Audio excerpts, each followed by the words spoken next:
UFC 317 is here.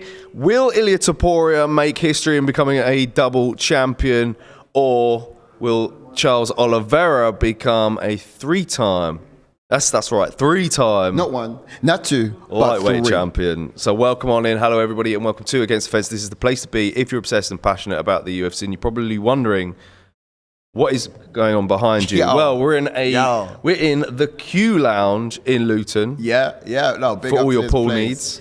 that have actually opened up their doors and their arms to us to collaborate and be able to do something really cool for creators in this area too. So not only are we able to really bring you guys to sport, but we're able to actually have a space where community can enjoy and indulge in this as well. But this is just a great place throughout the week, and they're open late too. Absolutely, that's what I love about it. That's Open late what's too. needed. Really, Now, if you're watching it, on. yes, and if you are chiming in the next day, don't worry, we haven't forgotten about you. There's chapters below. Relive the experience. This is all about not watching alone, but watching along. All about the community behind it. So if you're in the chats, let's hear you right now. Chuck in some emojis, chuck in some haze. What's up? You know what's good. But yeah, for all of y'all, thanks for chiming on in for it today. Wales says playing some pool tonight, lads. Nice one. Well, I mean, unfortunately not. We'll not be rinsing anybody on the table, I'm afraid. Yeah. Fights are more important. But that's what we're here for. But how quality are these tables? Yeah, fresh, I've never seen a anything like new it. month old. It's like the So size, it's like the cloth size of a is football pitch. proper. Brother B's in the house is watching the pay-per-view at Buddy's house. Catch you next time.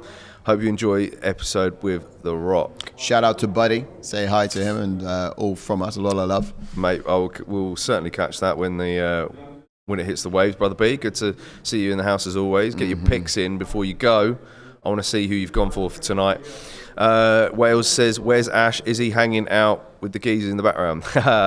We have got some folk in the background. Folk in the background, give us a wave. Hello, folk in the background. Yes, Hey. they might be able to see you. There we go. They'll watch along with us. Ash is unfortunately not with us because he's bailed last minute because he got sunstroke.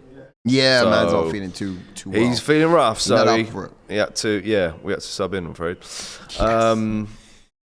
Yes. Should we go through the fight card? Yeah, sure, absolutely. Let's have a look at what's coming up on the night tonight. This fight card is sponsored by Shilajit. Oh, it's not in that Energy. scene. Oh, of course, it's on the other one, but yeah. Okay. Shilajit Energy. Shilajit Energy. It will be on there in due course. Indeed. There we go. Right in the bottom corner there. And that's what's our sponsor for this watch along. Absolutely. Shilajit energy drinks are pretty... Well, they are the energy drinks of today. To be fair, if we had some in the house, we'll be drinking them right now and showing you how good they are. But next week we will. So you get to chime into them. But they're new to the UK also. Some pretty cool things. And it's all about promoting health. So it's a real clean way to get your energy. Yep. Tonight we're going to have to make do with the old style. But next week we're going to be in with a new. But that fight card... That fight card, kicking things off then, I'm super pumped for Payton Talbott against Felipe Lima. Payton Talbott coming off of his first professional loss against Ronnie Barcelos last time out. Felipe Lima is a bit of a phenom in himself. He's on like a 3-fight winning streak since entering the UFC, and he's a bright prospect. Tough fight for Talbott and his fight back, but I think it's going to be potential fight of the night candidate on the main card, I would say. Then we've got Beneil Dariush versus Renato Moicano in the lightweight division.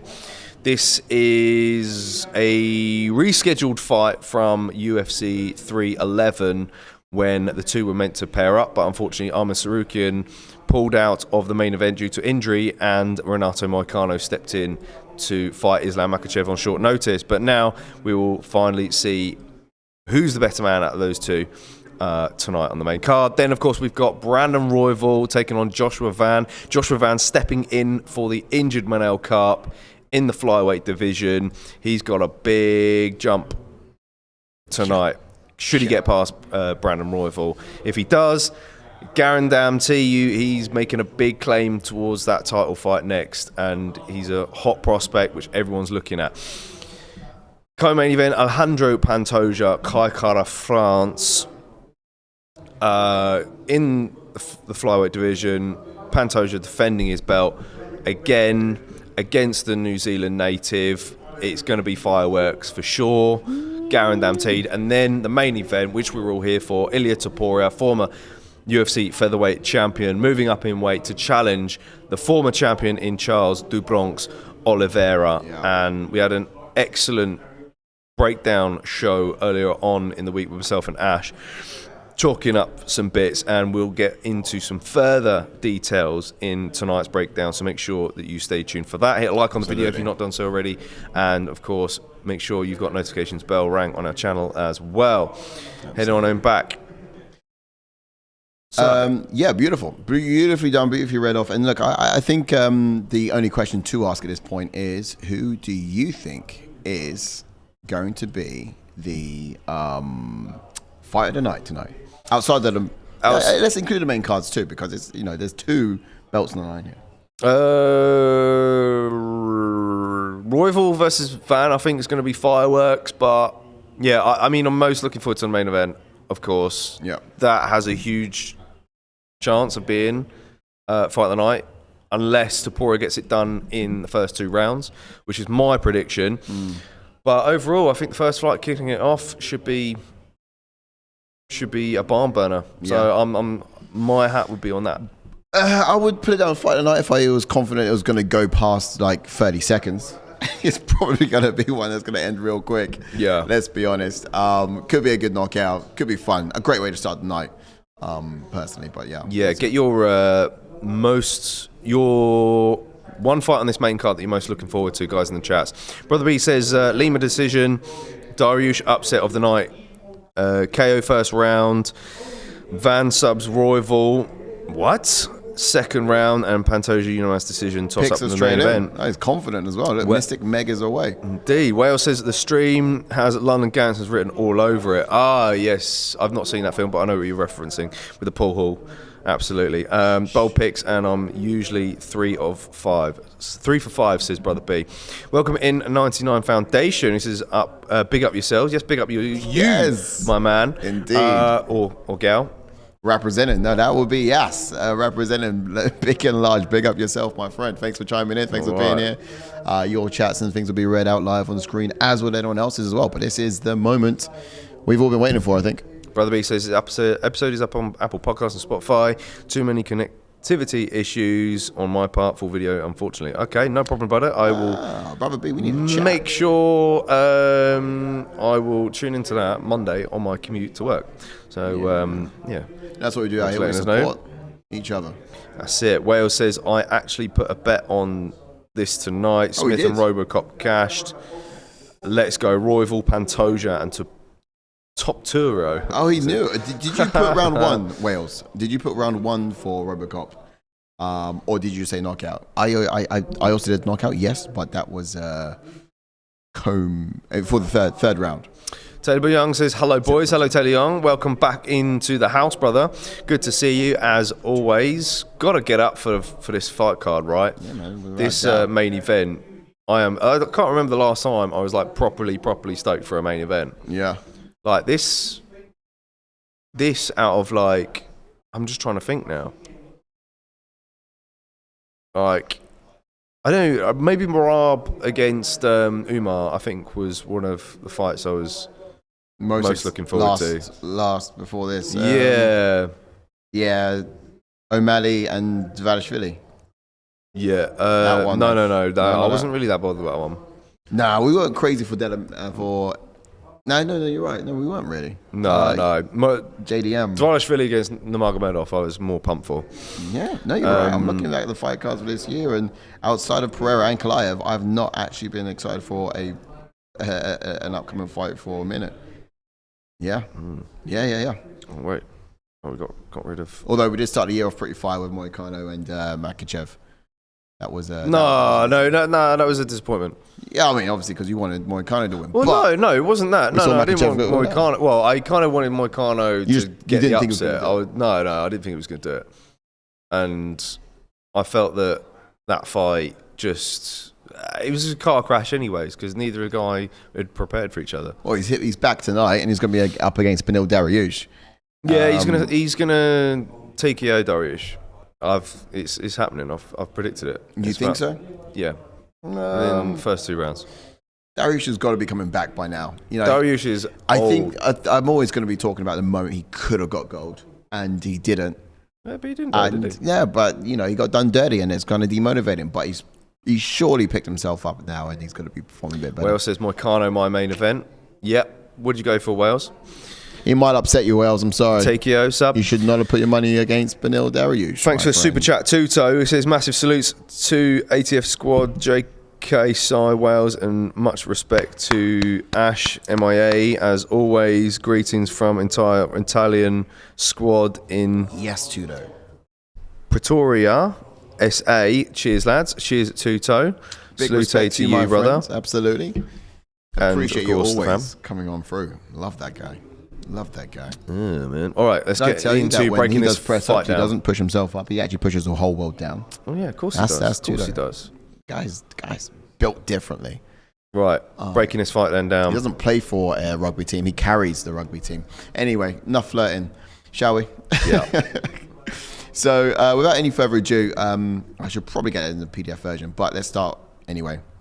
Of what we've got here on the screen, we're going to talk about Felipe Lima.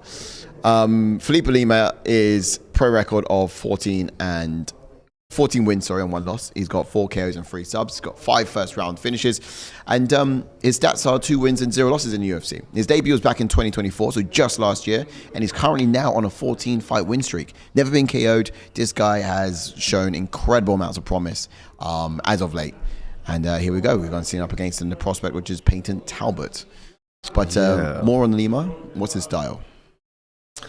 Yeah, Felipe Lima, orthodox fighter, explosive striker who's very smart with his shot selection. His jab is well educated. He's got some solid wrestling skills, and he's very good in the scrambles. Very dominant when he's taking the back. Once he secures the body triangle, it's very hard to break free from. He's capable of digging deep and being effective across... No, he's not across 5 rounds. Is he being across 5 rounds? Not in the UFC. No, maybe somewhere else. Okay. So, yeah. I mean, cardio is clearly a big thing for him heading into this fight. I think myself and Ash even discussed that into quite detail. We feel like as it goes through the rounds, Felipe Lima will probably score the most, have the most output. But and Payton Talbott, now he's got a record of 9 wins and 1 loss. He's 7 knockouts and 1 sub. 1 first round finish. His stats are 3 wins and 1 loss in the UFC, that is, and his debut was back in 2023, so a little bit older. And he's come fresh out of the Dana White Contender Series in that same year. Never been KO'd or submitted either, this guy.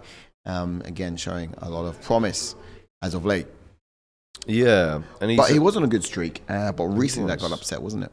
Yeah, Payton Ronnie Barcelos just took him down with ease, and we kind of realized grinding him out, man. Where that weakness lied. Yeah, we saw his Achilles heel, if you like. Yeah. But then a little bit more on his particular style as well. Yeah, so Payton Talbott is just in the prep point now. He's a bit of a switch stance fighter. Tall bantamweight with crisp style of striking. Shows great composure and durability throughout the fight. Doesn't give his opponents a lot of breathing space. He's constantly looking to put a hurting on you. He has a slick right uppercut, left hook combination, great at dipping his head off to the side as he throws his hands. Very sort of like Sean O'Malley-esque, as we've kind of compared to him in the past. Quick with his mat returns. When he gets taken down, he pops right back up again. Usually, however, didn't really happen in that Ronnie Barcelos fight very well. So, yeah, that's going to be one key thing to look out for tonight for Payton Talbott. Yeah. No, exactly. Some expectations on the Lima side, though. He does need to not give Talbot time to set up his counters. I imagine he'll probably want to be predictable as well with his striking and just throw more volume than Talbot, but use his striking to master takedown entries as much as possible. We saw some weaknesses in Talbot last time when he was taken down to the ground, so I think he's just going to follow that blueprint and take him there as well. But we did see him in both of his UFC fights opt in for takedowns, so there's no reason why he wouldn't do it this one. Yeah, no, for sure. It's definitely a weakness to exploit for Lima. As for Talbot, his wrestling and grappling defense got exposed in that last fight against Barcelos. Lima is capable of putting the same level of pace on him, so he needs to be better prepared.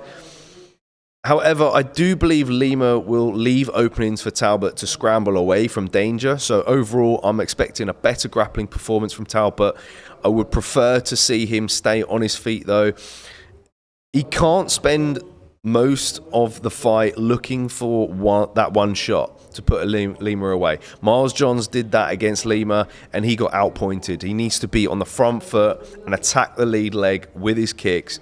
No knees this time. Barcelos was able to telegraph them and score takedowns off of them. So Talbott just needs to be just a little bit more sharper, hopefully, this time around. Yeah. Read those entries and just not. Well, surprisingly, most people have actually picked Lima in this. I'm going to get to some chats. I think I went with Talbot on this one. I mean, I want Talbot to win because I kind of want him to bounce back and prove the doubt was wrong. Yeah. But this Lima kid's tough. Breezy says, wait. He's no slouch. It just salute as in. Tuto says, please, everyone in the chat, kindly hit the like button, subscribe to Against the Fence channel. Exactly. He knows it. Talbot needs to show up here, says Wales, and I've got to agree with you because I think it's a tougher fight for him. But he says, Tuto, didn't see you side dancing on some steps in town. Oh, yeah, then I see. To. Oh, okay. That was Italy. Tuto. I was in the country of, my friend. He's in the motherland. I was in Italy just last week. Tuscany is beautiful, my friend. Wow. Vineyards, olive groves. How do you keep a place so green in that heat as well? But I fell in love in Tuscany, my friend. Okay, get ready with that timer. Don't forget to score the rounds along with us, guys. Fight is about to start. Okay, round one. What's good is we're actually ahead of the guys in front. There we go, and we're in. We're well ahead of the guys behind us. So oh, really? That's a good thing. Cool. Yeah. We've begun. We've still got Bruce Buffer on the ears. All right. So early doors, both men taking the centre of the octagon. See Lima looking to throw heavy early doors, circling away. See what I was talking about the... I was in a bird bath. That's where I was. Yeah. And then, sorry, my mate's asking, you was cooking for us this morning, mate. Was I cooking from this morning? I don't know. Yeah. Okay. Yeah. I mean, you gotta let them cook. Good one too from Lima. Teddy Young saying this is Talbot's chance to show he's a real deal. Lima's doing really great with that overhand right. Is finding a mark. Talbot needs to move his feet faster. He's got to get out of there. Lima's a quicker guy on the speed. I believe, if I remember rightly, myself and Ash gave Lima grappling speed and cardio in this fight. And that right hand, that's what Lima's got aggressively. So more low kicks from Talbot. Eesh.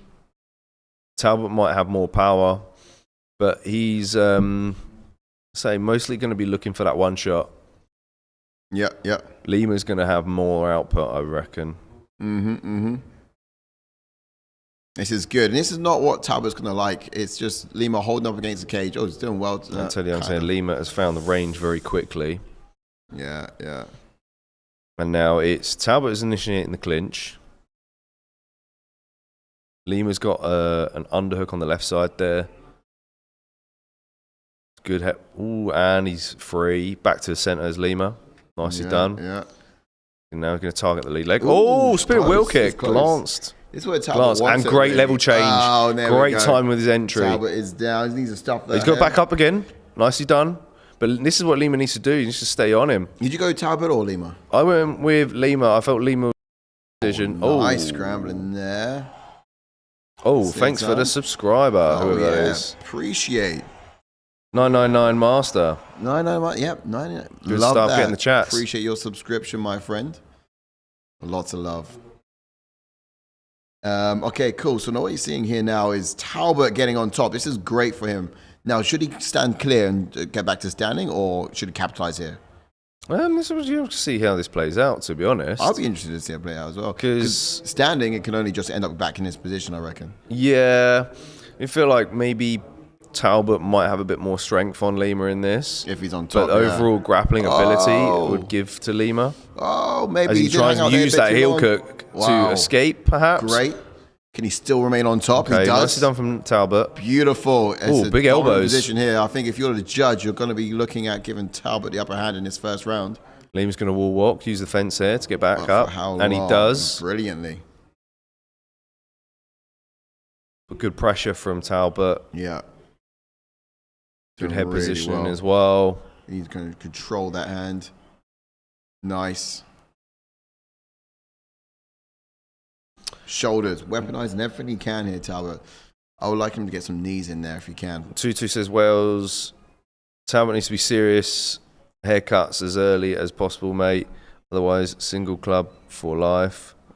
Talbot's Bro, haircut. I don't know. I like the throw, man. He looks so. Yeah, no. He cut it short in the last fight. He lost, didn't he? Yeah.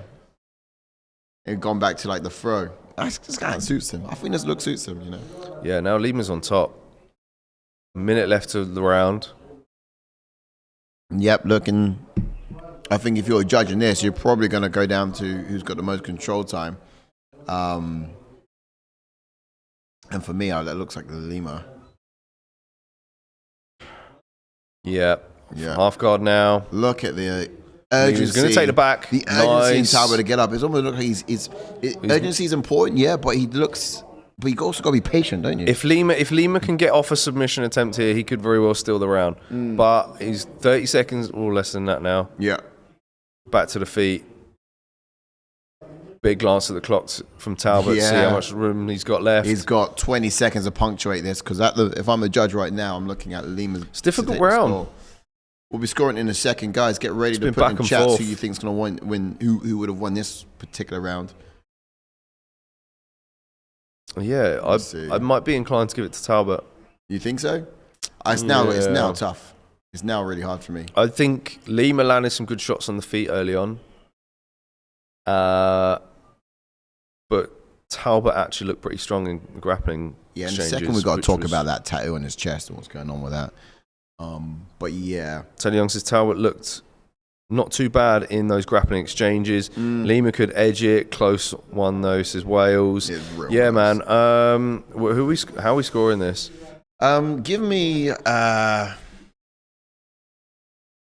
I'll be biased enough to say Talbot, to be fair, but no, I think it might have been Talbot. You know, I would love to see control time. Like overall, in damage wise, though. Nah, do you know what?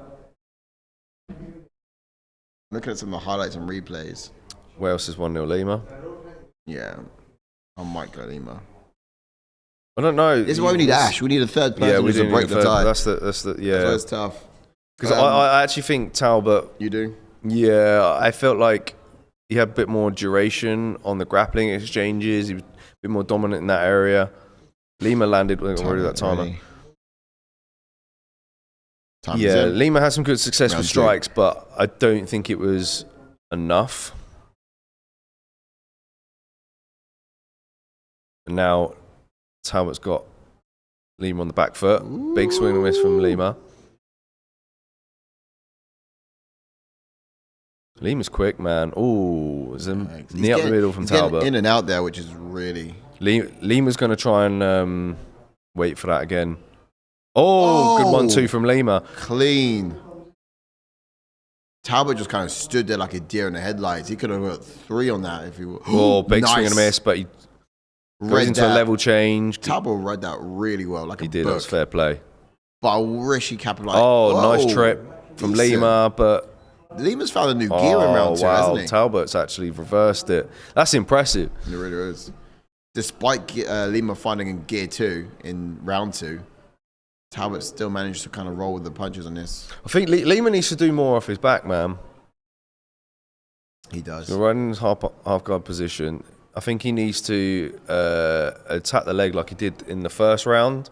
Attack the heel hook, try and get back to his feet, or just sink in the submission. You can't hold him down though, Lima. He's really, really good at finding his feet once he's on the ground. Nice, found space, got back up. Yeah. Not really much happened in that exchange. No, I feel like, I don't know, actually I feel like there's some power from Lima. He did kind of at least put in some, added some ground and pound. Oh, spinning back fist attempt from Lima. Talbot needs to watch not to run onto anything. Like he's leaving some windows on his entries. Lima could probably fly a whole plane through it. Talbot switching stance now. No, Lima is more so. Or maybe Talbot's not matching him. I'm just looking at Talbot. Oh, yeah. Lima's got the stance switch going. As he's backing up, he's going, Oh, beautiful. Stuff that. Nice. Wow. Nice. Talbot reversing position again. Yeah. Off of these level changes that Lima's doing. But Lima's, decent. Come on, Talbot. Let's put some punishment in. Punish him here and then stand up again. Telly Young said neither one of them had overwhelming success in that first round. No. I'd maybe give it to Lima, though. Probably had the better shots and some takedowns. Fair? Yeah. I kind of, looking at the highlights, they really only showed me Lima stuff, and that kind of for me made me think, Do what Tuto says, guys. Do what Tuto says.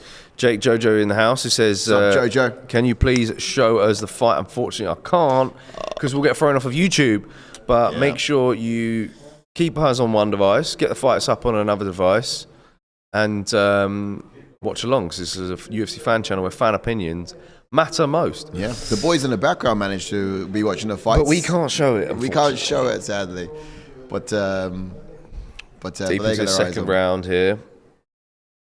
If you jump in the Discord and ask super nicely, maybe there might be something there that can help you. I'm not entirely sure, but often some people just know ways of watching it. Attempt telegraphed. But when you do find it, do come back here, because this is about watching in community, like JK said. Don't watch alone, do watch along. We're in round 2 here. Final Good 1 spinning minute back and a kick half. from Talbot. Yeah, decent. And Lima's just kind of trying to just find his entries, working the outside. He's constantly on the back foot here. And bear in mind, that's what Talbot needs to do. That is where he does his best work. Or some of his best work. Because then it gives him space to sprawl away from these takedown attempts. Yeah. That's it. What is it about Brazilians who put like portraits of families on their pectorals? Yeah, see, that's what I'm saying. Like, absolutely not. I love my mum and dad, but they're not getting on my pecs. Do you know what I mean? You just can't catch a likeness. If I drew mum and dad on my pec, depending on my health, it's going to judge how crap or how good they look. Wales, you know what to do. Especially if you get gyno tit on mum. Yeah, exactly. It's like, oh. All of a sudden, mum looks like she's having a stroke. Right. Do you know what I mean? Absolutely. Well, Lima's taking the back, but he's too high now. It's too high. The disrespect. Talbot's going to shake him off. Here we go. Look at that. Beautiful. He's got a wonderful way of finding his way back on top, isn't he? He's not got north-south chokes in his locker. Don't be silly. Oh, here we go. He might have a Kimura, though. No. I thought he was going to find a Kimura, but no. Well, let's go. Stick around, though. There will be a fight in the London Underground later. we might show that one. Yeah. Teddy Young says, much better round from Talbot, but I'd like him to let his hands go a bit more. Agreed. Yeah, true. Not really seen much, which is kind of been surprising factor in this fight. I'll give Talbot that one, but also I would like to give Lima the first, to be fair. I'll say it's 1-1 at this point. But don't know if we can make that readjustment at this point now. Wells reckons Talbot's in trouble. Teddy Young reckons it's 1-1. I thought that was the most confident round to pick for Talbot. So I actually have it 2-0. But we could be wrong, and you guys could be right. We're usually pretty right, but... Yeah. So Wells reckons it's 2-0. What, 2-0 to Lima? We've all got different scores tonight, I think. No... Yeah. I mean, it's all like round 1 for me. It was really up in the air. It was so close. I was waiting for someone to put some punctuation on it. Talbot found Lima at a couple of points this round with his hands, but there's no power behind it. No. And I think for Lima... I think, Talbot landed one good spinning back kick, and that was it. Yeah. Striking-wise for the round. Yeah, but otherwise, controlling stuff, wasn't it? Okay. All right, into round 3. Don't forget to subscribe, guys. There's your reminder. Oh, no, it's 3:19 is Hamza and thingy. And we're in. July has 3:18. Holloway versus Poirier 3. All right, so far the draft Talbot on the front kick. Talbot is looking like a huge favorite in this one at minus 920. And I think from the tune of this fight, that would suggest he's 2-0 up. Yeah, Tony Young saying I think you can give that first round to either because neither of them really stood out. Exactly. Yeah, I mean that's where it could just go down to duration for me on Talbot's end. Yeah. Ooh. Now, of course, Lima in your breakdown show earlier this week got the cardio advantage. So really, we're going to see him, if anything. Pour it on more. There you go. Good 1-2 down the middle. Yeah. Because neither guy has been successful that much with the hands. No. When it comes to power, though, I think Lima's got it. Yes, Psycho Paul. With intent. Good to see you back, bro. He says, evening, chaps. Hope you're all well, mate. How pumped are you for this main event, Psycho Paul, on a scale of 1 to 10? I want to know. Good. Oh, Talbott trying to land hands now. He is. Okay, he's playing mime. He's getting a bit of flow here now. Oh, single leg snatch from Lima. Yeah. Talbott doing well to defend so far. Yeah, all that. Wow, Lima's just not gunning for it. Get the double leg. Not letting him trip either. Another entry from Lima. Oh, he gets him down this time. Both legs together. Damn. Can he take the back? Yeah. With 3 minutes left. That's a lot of time to get a fight to the ground, to be fair. 3 minutes left. So Young saying Payton keeps getting caught by these straight shots. He needs to keep his head off the centre line. Yeah. Jake Jojo says, who do you think is going to win, Charles or Ilia? And how and on which round?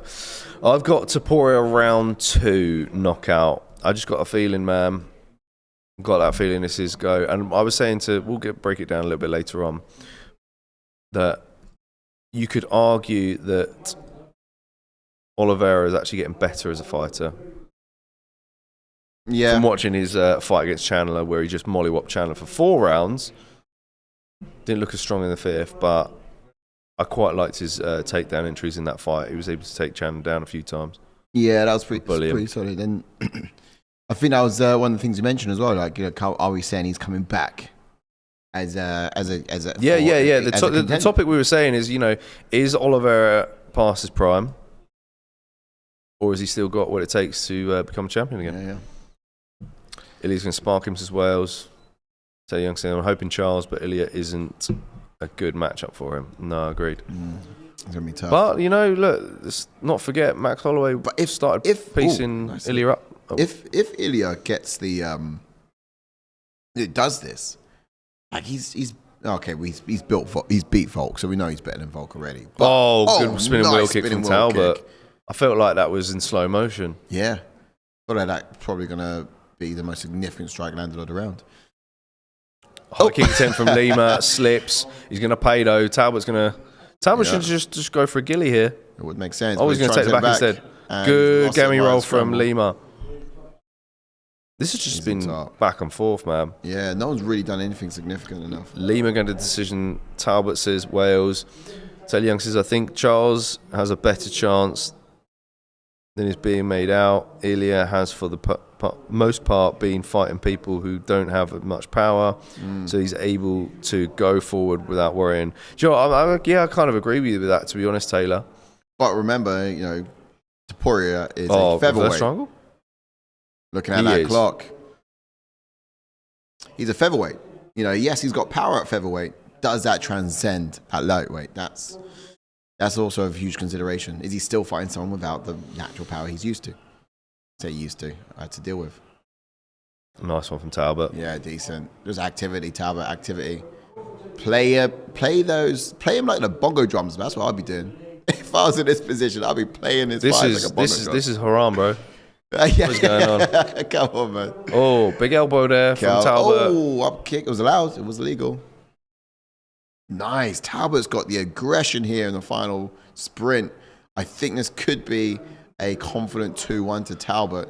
You reckon 2-1? Yeah. I could reckon. We'd have it 3-0. I can't be 3-0, to be honest.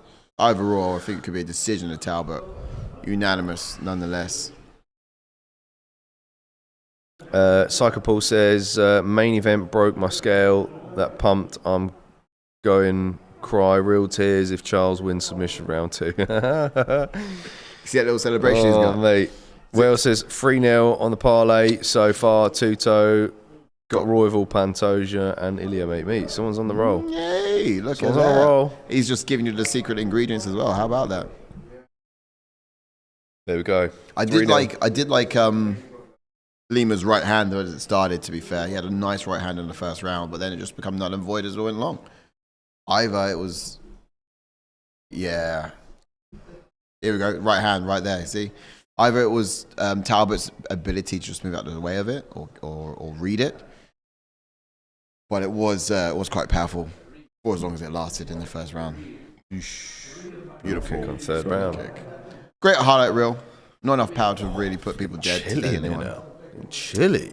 I actually got the ATF for these. What do you? I left one in the car. Anything, man. Left one in the car. Teddy Young says, I think one of the biggest factors for tonight is who controls the pace and who is pushing who. With the way Ilia swings, sometimes actually over-swinging, if Charles gets him going back, Ilia's power will lessen significantly.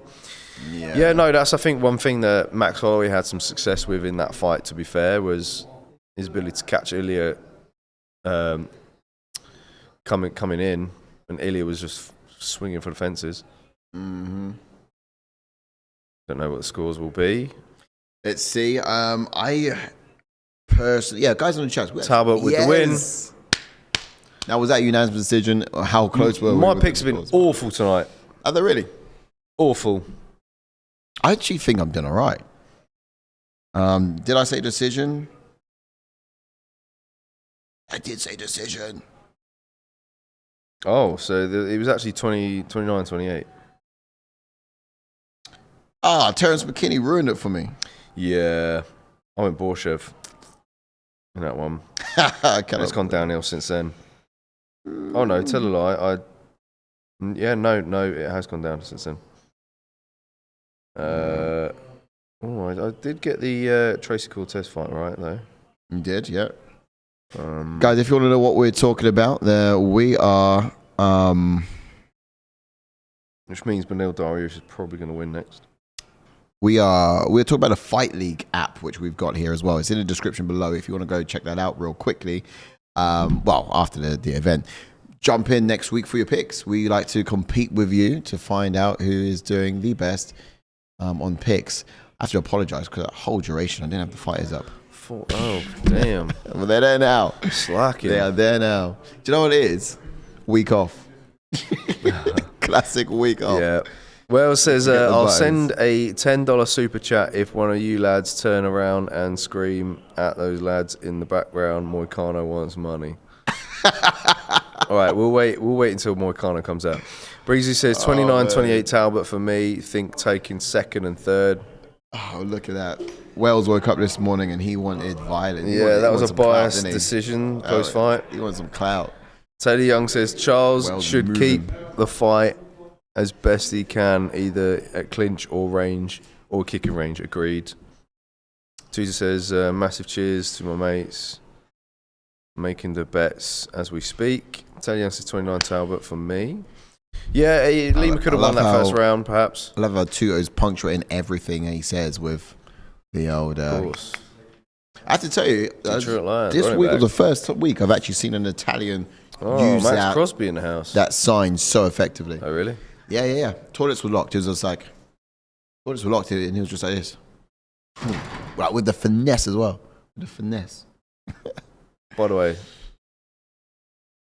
the lads left. I think it's called Moicano means money. Yeah, give me my money. Give me the $10 now. Well, I think it was. We're commentating on the fights and we're ahead of the screen that they're watching. Only by a bit, yeah. It's quite a bit, to be fair. I was quite surprised by that. I was going to screw if they were ahead of us. Like, yo, we're swapping around.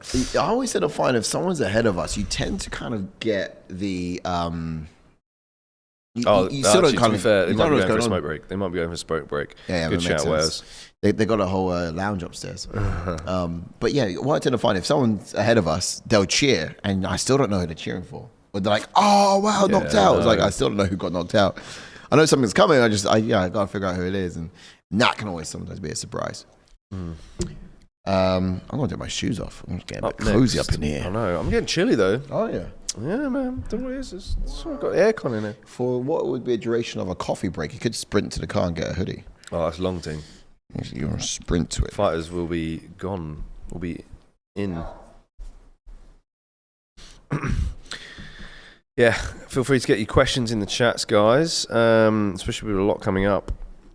As I mentioned earlier, indeed, that this show is sponsored by Shilajit. Is it there? You know. Oh, Shilajit energy drink. Yep, for pay-per-views. You might be able to see it there in your full screens. That's what we're sponsored. Check them out. Google them. Yep. We'll try. We'll be bringing them up in between each and every fight as we can go along as well. But just to remind you that I actually thought there had any more buttons to put it on. Do subscribe as well. But yeah, it's a natural energy drink. I'm really excited to be getting some of them. Their products in next week will be the official sponsors here as well for the ATF show. Should we get to see a bit more of them every week? But when you do see them in the shop windows as they are coming out and unrolling, we'll keep you up to date as they roll throughout the UK and globally. Just get some. They're tasty, they're good energy, and it's just healthy as well. So that's why I'm excited about it. Wales says, I'm boarding, I'm more mature than you. That's a quote from Renato Moicano in the week. What was it he's called Dariush, actually? I've forgotten what he called him. Is it a turtle? No. He called him something. What was it? Oh, what was it, Wales? Help me out. It was like, it's something old related, but it was quite clever. Any drinks are bad for you. Drink beer instead. You are right. These ones are hopefully a bit more healthier. The drink chosen. This one's got science in it. That's the thing. It's got science. Science, bro. Science, bro. Science and everything, though. Yeah, Dariush Moicano up next, man. Moicano want money.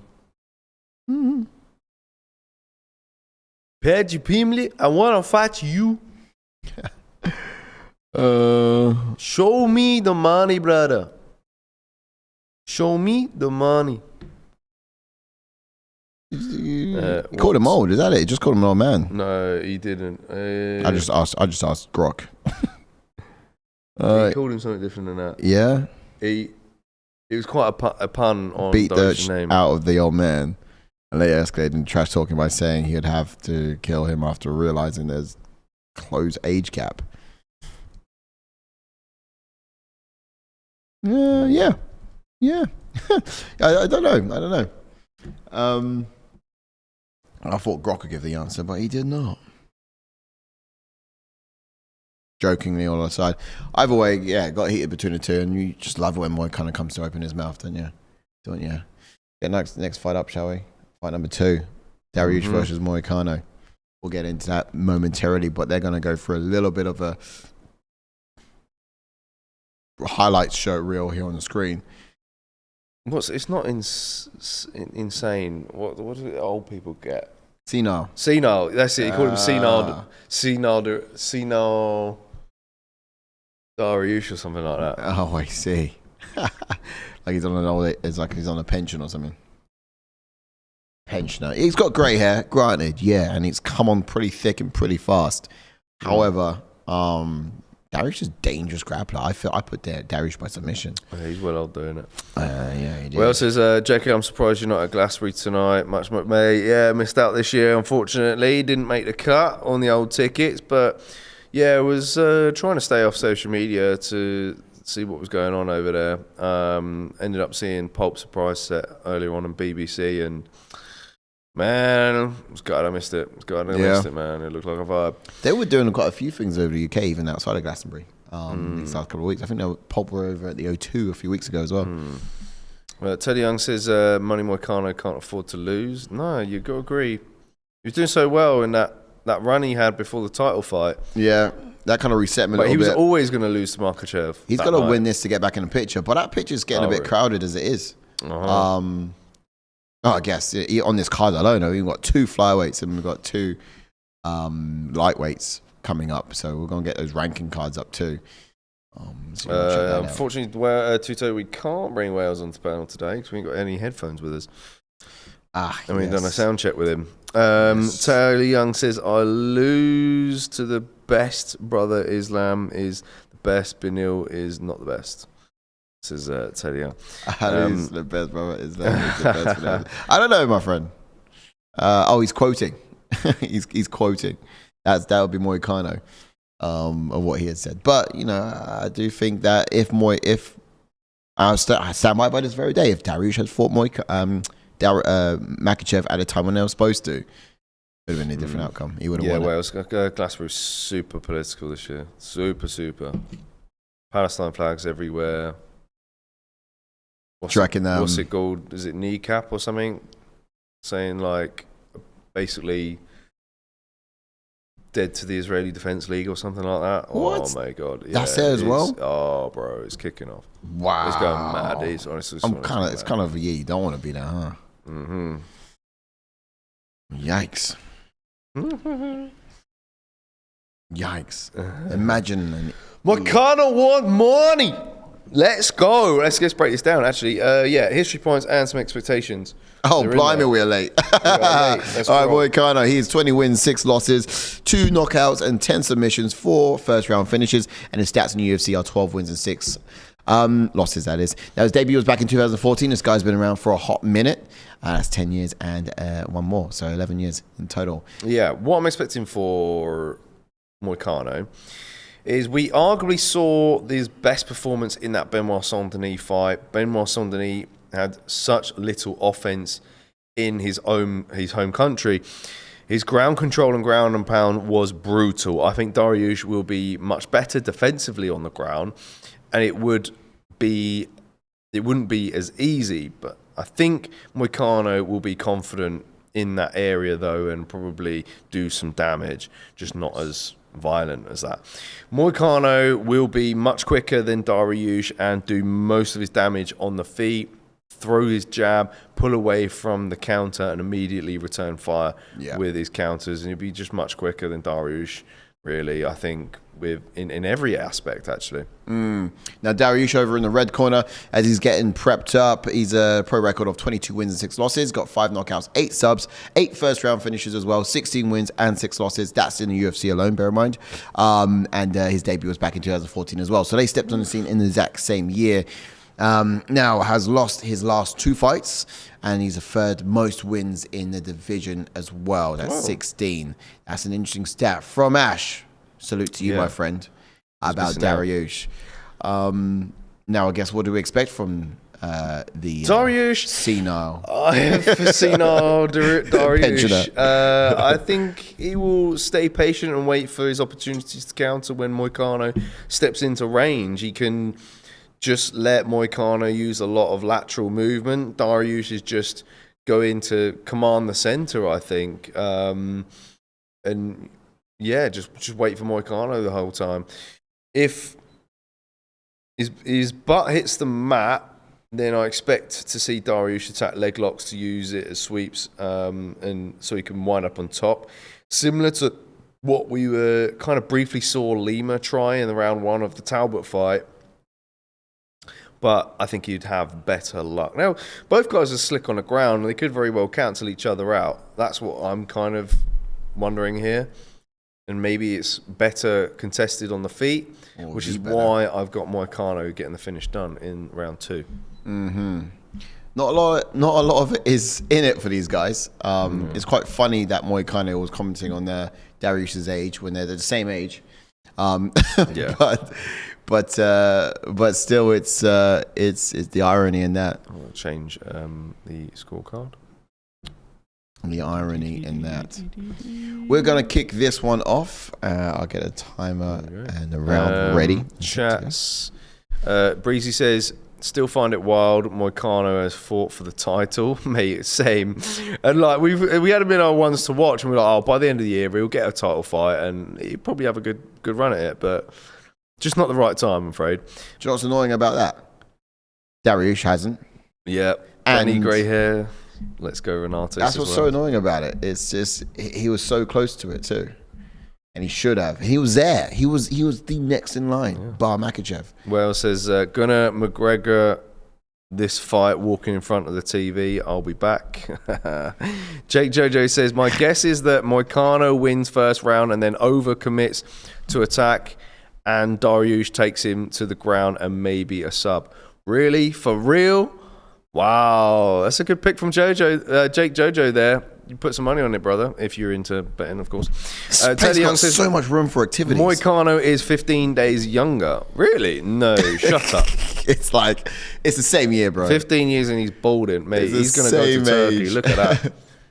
Yeah, that's one thing about Dariush. I mean, I don't mind getting grey hair as long as I got like a voluptuous amount of it like he does. He's got the good genes. Yeah, Beneil Dariush opens up with a kick from the southpaw stance. Moicano operating out of the orthodox stance. Moicano's got very good Muay Thai skills. We're now going to refer to Dariush as the Silver Fox. And the Silver Fox is... Dariush. I like that, man. That tickled me when I read that. But they're the same age. That's the funny part. Then you know what I mean? It's like, bro, you're the same age, right? Ooh. Nice. Stance switches from Moicano. Now, do you reckon that's strategic? Oh, decent from Dariush, but Moicano's wise to that left hand he's throwing. Kick from Moicano. Yeah. Trying to get him engaged here. Now, I've taken a leg kick from UFC Fighter. A lot of you guys would have seen a UFC promo we put out this week for this event, but also I took it because it was apparently tradition, and it was a flyweight. Nathaniel Wood, who done it to me. I noticed when I was in Italy, I might have got a little bit of extended damage. Extended damage? Well, I feels fine. My leg feels fine. But when I'm lying down, I'm sleeping on that side, I'll wake up with a numb leg. Oh. And I'm like, oh, bro, what's that about? You've got to like shake it off a bit as well. But it's... Mate, Simon's been TKO'd for life. I feel like I actually got my nerves on that leg. You take one kick, bro. Just imagine what the damage these guys are doing to each other. At 50% as well. Exactly. It wasn't even 100. Ooh. They're actually landing some good kicks on Moicano. Going the inside low kick. Going up high now to the body. Yeah. Oh, I think twice there. Dariush landed better. Didn't seem to be too strong. What I don't like about this is Dariush. He is hacking away at legs here, which is great. But also, I'm worried about his gas tank because it's round one, and already we know Dariush's cutter is not that good. Dariush is like, see now what? Yeah. He's staying very calculated. Whoa. Oh, mate, he buckled there. I don't know what he hesitated on that low kick. He did a bit, yeah. It's Good almost like Moicano. Through that low kick, but also it's a bit like he's Moicano's still trying to find his timing with his hands. Oh, there we go then. But Dariush is just slipping his head out of the way. Bit of a head clash, some speed there with the hands. I'm not entirely sure who landed or if it was clean enough at all. Taylor Young, comment of the night so far. I hope Moicano is getting paid for that McDonald's advert on his forehead. No, that is dirty. That is fantastic. Gosh, that is fantastic. Fair play. That is great. That was a check that time. That was checked. That would have hurt. Mm-hmm. Man, we are pulling into the last 1 minute and 30 seconds or so of this round. Oosh. Dariush needs to kind of feint his entries, I think, to draw out that striking from Moicano. I want Moicano to teep. Use the teep to the body. It's so open there. Those lead hands are constantly meeting there. It's like a battle for the outer. Oh, good body kick then from Dariush. It's a battle for the outer hand, but that's always the way when you got the southpaw versus orthodox. You kind of want to get that outer stance and just kind of be delivering the most power. And that's what's happening. Dariush is trying to find the outer hand in this. Constantly batting away that barrier that's there. Oh, decent. Decent. He landed the jab, but there was a good counter from Moicano. I actually do think Moicano, he capitalized pretty big there. Yeah, Taylor Young's right. Benny's kick's looking really good in this round. Yeah. Oh! Moicano just sits him down towards the end of the round. Dang. That's a round win of that. Yeah. That's a round win of that. It was all going He's going to take the back. It was all going Dariush's way as well. Dariush was doing so well. The second round TKO is coming. Come on, Moicano. Wow. It looked so good for Dariush until it didn't. 25 seconds left. Dariush is still looking pretty fresh. He's recovering well because he's still moving. Damn. All to the body that time. Knees from Moicano. 10 seconds left. Big swing and a miss from Beneil Dariush. Swinging big. Moicano's going to let him recover and head into round 2. Stay tuned, guys. He's knackered. Did Moicano win that round for knackered. you? I think that was a round winner. Right there. Dariush was doing so well leading up until that point. Yeah, Dariush strikes me as someone who doesn't really work that hard outside the octagon. Has been. Only now, anyway. I fought it in the last fight, and then I thought, right, he's learned his lesson, he's going to come back stronger. But I should probably just base these guys off of what they've shown me. And lately, he's not been showing me all that much. 1-0 money, says Wales. Easy money. Score it. I scored. I'm sure I put second round TKO in this for Moicano, so come on. Oosh. And there it is. Bosh, straight right, was it? Yeah, straight right. Yeah. Jab, whoosh. Yeah, because he kind of like, you almost pump faked the double jab there, and I thought. Yeah, just off that left hand, it was perfectly. Just out of range with the left, and he brought his feet with him for that right.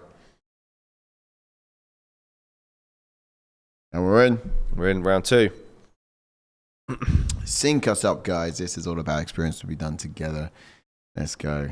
We've scored that 1-0 to Moicano. As the fight goes along, I am less confident in Dariush's ability to get it done, to be honest with you.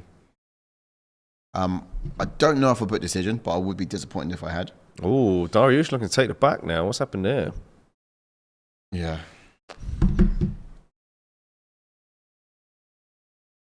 Kind of got to. Just tweet him. In the stand-up striking, yeah. Oh, you got it from the drive? Nice. Yeah.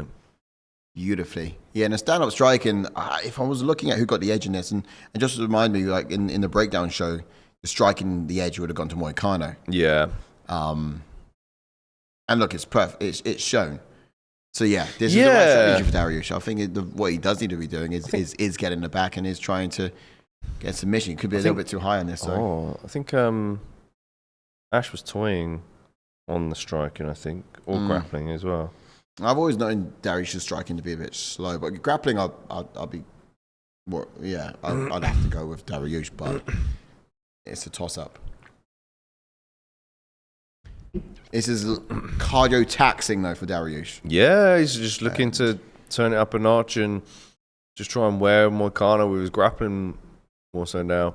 Teddy Young says, such an unforgiving sport. You can be having a great round and one punch completely changes everything. Yep. Money stole that round there. Benny Chin is sus as Wales. Dariush is shot to bits, says Psycho Paul. But he's looking good at the moment. Can we say, I was thinking about that actually, can we say his chin is sus when it wasn't a knockout? When someone's got like a weak chin, his chin suggests that, sparked and then they're done. Yeah. He got sparked and he stayed in there. True. He survived. But yeah, he does go down easy. We've seen it a few times. He just needs to kind of stand firm after these tough punches. He can take them. He doesn't like to get knocked out. He just doesn't deal with them very well. So, takedowns 2 for 2 for Dariush. Success. He's currently here now in the second round with a whole 2 minutes and a half in a half guard position. It could, this kind of fight mitigates the amount of damage coming the other way from the striking of Moicano, but it's going to be boring for us fans to watch. It could be safe and assuring for the likes of Benny anyway to make sure he doesn't lose this round, which is going to be so important for him actually. It's got to be 1-1 at the end of this, otherwise, kiss the decision goodbye. Now, he can't get over. It looks like he's trying to get a head and arm. But unless he's able to get that leg over and get out of his half guard, he's not going to be able to get it. Moicano on his back. He's going to use the cage to kind of push off. He needs to explode, though. Can't do anything other than explode off that cage.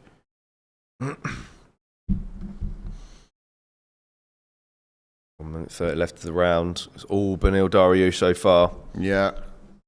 Could be a boring 1-1. Tony Young says Benny has his old man strength. Yeah, it's starting to show, isn't it now? It's such a shame. Oh, we see Topuria getting his hands wrapped in the bottom left corner there. Already anticipating a early finish from Dariush, are we? Yeah, one can hope. Look at that control time. It's mad. Yeah, Dariush has got all of that 3 minutes 42 in round 2 of control time, and he's going to steal a decision, isn't he? For goodness sake. he's going to at least steal this round, make it 1-1, which is important. I did not say it was going to be a decision, so. Did you? Well, yeah, I think if you were going to pick Dariush, it would be decision. No, I don't know. His cardio is so bad. I would know, but his cardio is so bad. As the fight goes along, I'm less liking him. You know, and then his takedowns will get sloppy, and he's going to get sparked out in the third. That's what comes next if he doesn't get the job done now. It's his tough. He's trying to set up a head and arm in this. Yeah, until he gets his leg over, he's not going to be able to. He's going to bail on it. He's bailed on it, yeah. If he can't get his leg over, it's not coming. Looking to rain down on elbows to end this round. Full mounted him, all nearly. Yeah. Scrambling away is Moicano, attacking the leg.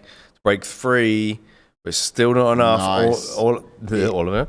Beneil all over him that round. 1-1. He had to get as much damage in as possible to kind of make sure that Moicano is coming into a third round. Just had to capitalize in that moment he had, didn't he? Well, says 1-1. Grey hair is making a comeback. Taylor Young says fantastic bounce back fox. From he's a silver fox. 1-1. Don't get it any other different. Yes. Katana says, did Topuria win? We're not up to that fight yet. We've still got a bit of time. We still have another fight with the co-main. That's Pantoja and Kai Kara France. We've got 3 fights left. And well, 2 fights left even, and then we're into the main event. We're getting up there.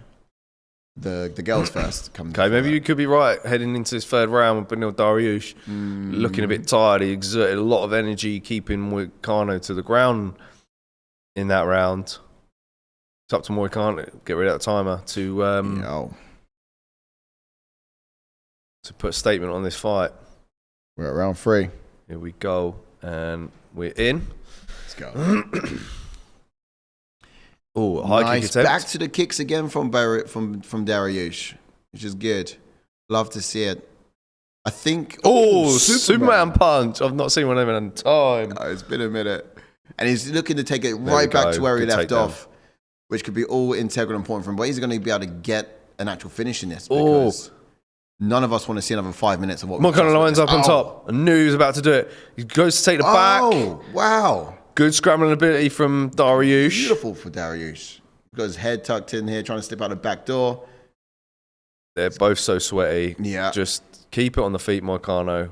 Okay. But the kicks, though, from Dariush. Yeah, they are. They are powerful.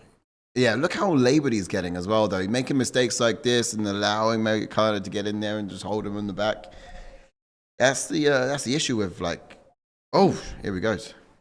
See, this is what I'm saying. Round 3 Dariush is worse than is the absolute worst. Yeah. He's laboured. I think his kicks to the body that he's been landing on Moicano have been money. I think they've been sapping the gas tank away from Moicano. Oh, it was good right hand he landed there. Yeah, but look how his composure goes. After everything he throws, he's got you know? And that's the window of opportunity for Moicano. Oh, good inside low kick from Dariush that time. If rounds were 2.5, then yeah, Dariush should win. But he lets himself down at the very end. Moicano's not really doing much this round, though. Not really. He's absorbing it. But look, another 1 punch from Moicano, and Dariush is down. And then he quits on himself. It's coming. It's coming. The tide can turn in an instant. Good takedown from Moicano there. Good mat return from Dariush. Back to his feet, and he's making Moicano pay now. Yeah. With heavy hands. So I'm just watching that clock and I want it to wind down as much as possible. How does Dariush get him in a compromising position where he can just wind the clock? Moicano isn't throwing anything back. Those body kicks have sapped him. So, yeah, I got to agree with that. I'll say his counter attacks in both sides. Level change from Dariush. Right. He has to secure this. I would say the fight depends on this takedown. I think you can take it back, though. I would say it depends on this.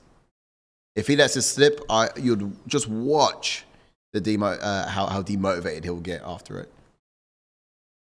And yeah, it'll be downhill from there. Well, kind of wearing Beneil like a backpack. Yeah. Can he hold this position, though? Don't think he can. I was going to say Dora the Explorer, but she was Mexican, wasn't she? Yeah. Not Brazilian. Yeah, tell you honestly, Beneil doesn't have great cardio in general, but he's non-stop throwing in this last round. Yeah. If Moicano loses this and watches it back, he'll be so disappointed because the windows of opportunities that Dariush leaves after striking, especially in round 3 with all his fatigue. Oh, that being said. Oh, go on, throw down. That being said. Dariush looking to press Moicano against the cage and none of fight out through it. Knees to the body. Yeah, with Dariush, third round is always like the end game. You gotta summon it from somewhere. Yeah, look. He's got nothing Significant left. strikes, mate. 16 of 5. Dariush. I got nothing left, Phil. Got nothing left. Ooh. Is that how bad is he cut? I think I'm seeing like a full-on gash on the left side of Dariush's face. I'm going to give up picking fights. So, look, either way, if Dariush does get this, he's got a long way to go to be back in contention.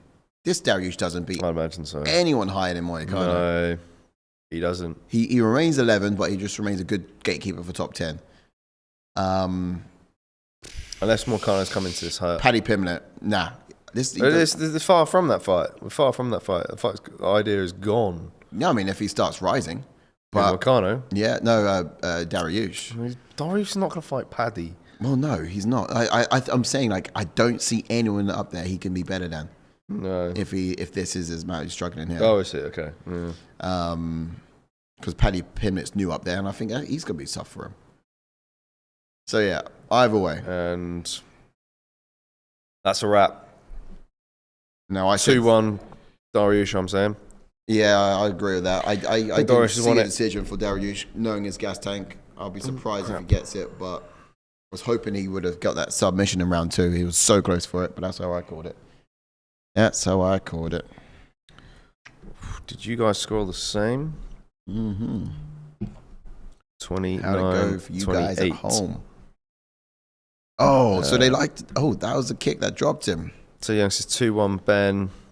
That 2-1 Ben says Wales. would have you waking up 3 weeks later with a numb leg on the side. Telling you, been there. Yeah. Bitcoin just went down 5 points, says Wales. Is that because Benny got in?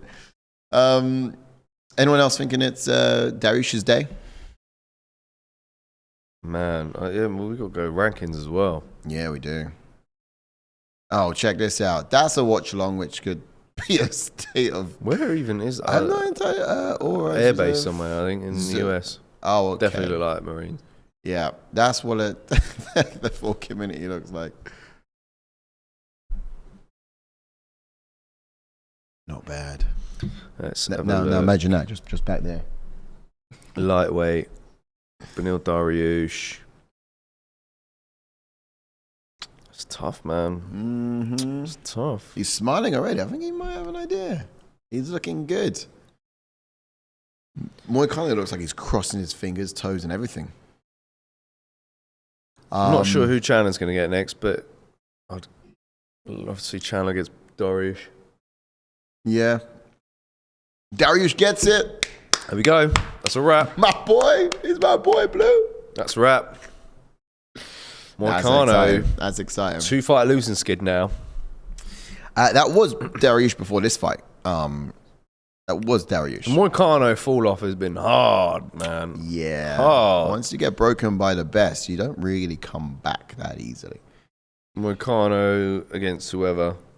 So let's have a look at the rankings then, shall we? We want to get this fight up and stare right down the barrel of lightweight division. Moicano's Dariush isn't moving. He's currently second most wins, I think, in the division with 17. He's been about, and he hasn't yet had a title shot opportunity. Yet the likes of Moicano has. Just so you know, kids, that's what the power of running your mouth can do for you. Now he's at number 9. What's next for Dariush? I said, look, I don't see Paddy Pimblett being the fight for him. Paddy's on a rise. He's going to keep going up. I feel like Dariush needs to be much better than this if he's going to be a problem for anyone above Paddy even. Gamrot. I'll do Dariush versus Fiziev. Yeah. He's just defended his ranking. Could he do it again? Oh, Fiziev? No, Dariush. So is Fiziev.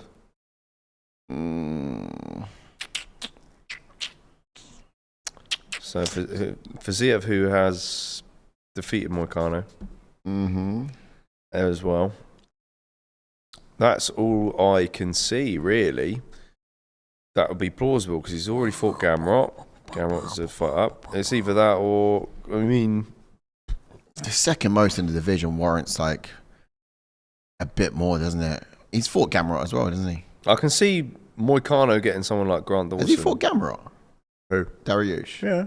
Dariush beat him. He did, didn't he? Yeah. So in that case, Dan Hooker. Yeah, he lost to Armin Sarukian. I think Hooker's going to get a good fight. I can see Dan Hooker fighting. Actually, it's not going to be Gaethje. I think they might do Gaethje versus Sarukian, you know. But Gaethje feels very hard done by because he believes that he's next in line for the belt. So he might actually just be saved for that, for the winner of tonight. Who the hell are you?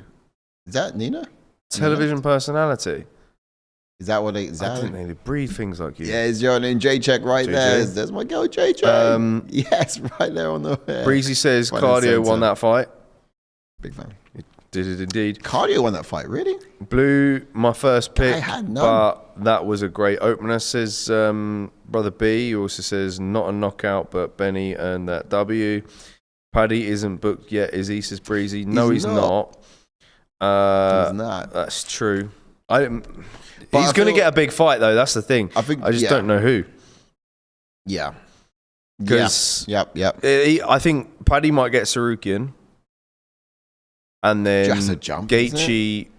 That's a jump. It's Paddy Pimblett. Yeah, but they're going to do that. They're going to do that. Deserves more than someone who's He does. You're right. But the UFC are also punishing him for pulling out of the main event fight.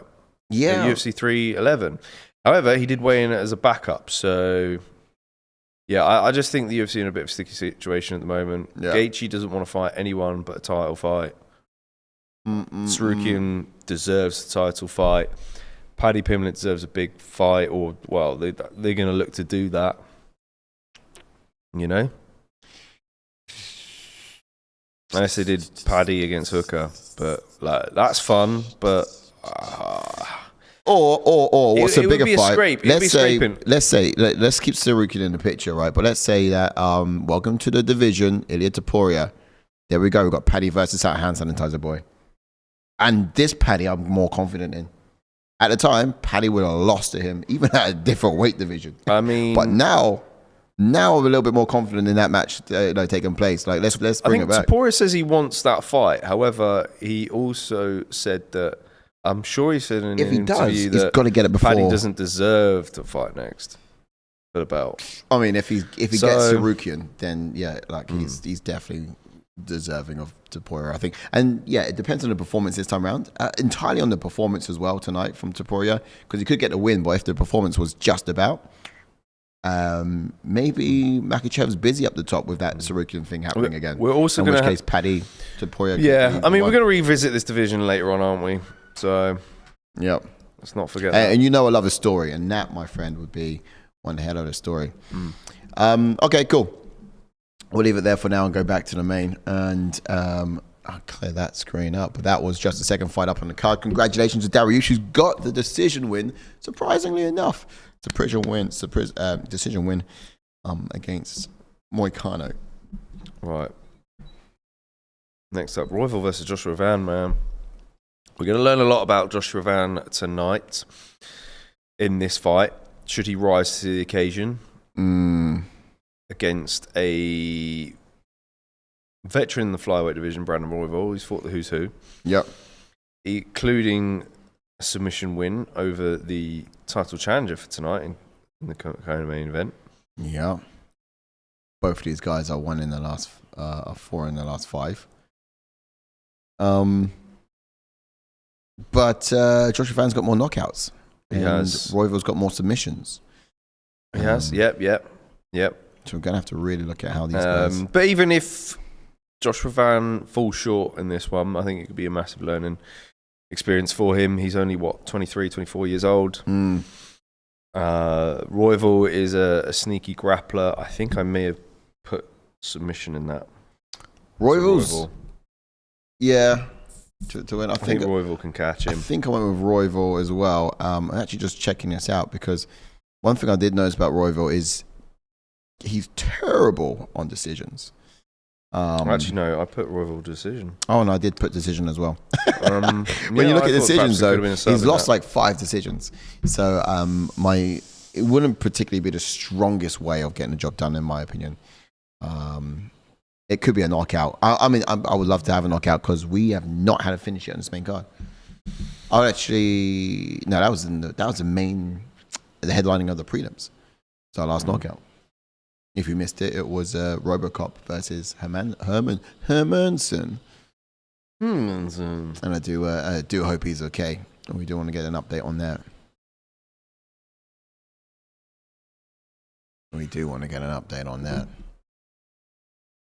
But we're just 3 fights away from what is to be probably one of the biggest moments in the lightweight division.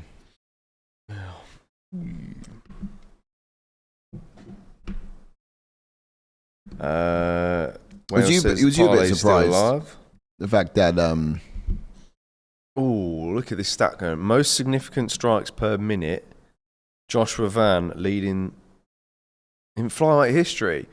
Wow. Ahead of John Lineker, Zima Gulev, Beneil Karp. Beneil Karp's up there? Yeah, I would have thought. Oh, this is in UFC flyweight history. Per minute. So the output of this guy is crazy. I'm trying to think who else has got like ridiculously good output. Brendan Royval surely would be in there. Yeah, Royval's more output. Royval should be in there. That's a huge stat. It is. The fact that Royval's not even top 5, I think something's wrong with it. Okay, his strikes might not be laced from the hands, but his kicking game. Yeah. I mean, if Van gets it done, it'll be via knockout, but I just can't see it. Royval's durable as hell, man. But like, I enjoy Joshua Van. I think his display against that Bruno Silva was top notch. And to take this opportunity, man. Wales says Van is a dog, fought here in New Jersey, last numbered card, but it's a tough task versus Royval. Oh yeah. Royval leg kicks are off the chain as well. Yeah, they are. He's from that. He's from that gym, isn't he? Oh man, look at that. Yeah, he's just very unpredictable with his striking as well, and that's what I feel could give that, combined with his movement and his range, is going to give Joshua Van problems in this fight. Yeah. And that's where I think Joshua Van isn't ready for someone like Royval. But look, watching his highlight reel now, man, he counters. Yeah. Crisp. His boxing, his work to the body before he lands up top. Yeah. Great striking, great output. We're going to get in this fight just momentarily as well. But yeah, one thing we can say about Van is just when he is in that mood, it all just goes his way. And I think tonight he might be in that mood. Let's find out. Shall I have a look at the welcoming these guys into the cage with some breakdown on history points. We're going to talk about Joshua Van real quickly, ladies and gentlemen. So his pro record is 14 wins, 2 losses, 7 knockouts, and 2 subs. as he's walking into the octagon now. This guy has fought in the UFC and got 7 wins and only 1 loss. That's within the UFC. Now, his debut was back in 2023. So it wasn't even that long ago, in fact. And that's a lot of wins to have within that amount of time. But it's just 2 years. And look, his first 4 fights, he's got 4 first-round finishes, and his highest significant strikes landed per minute in the UFC history, as we just saw there on the screen as well. That is significant to see. I believe it's in his division, to be fair, rather than just in the history of the entire UFC. But anyway, he's here. Yeah, and he's an orthodox fighter. He's a patient fighter with some slick counter boxing, high-level accuracy. He doesn't load up too much with his punches. Everything's crisp with great technique. Pocket boxing and head movement make him hard to hit clean. So we'll obviously watch out for that. Yeah. Brandon Royval on the other side, he's yet to walk out, but when he does, he's a pro record of 17 wins and 7 losses, 4 knockouts and 2 subs, 10 first-round finishes, and in UFC, he's got 7 wins also. However, he does have 3 losses.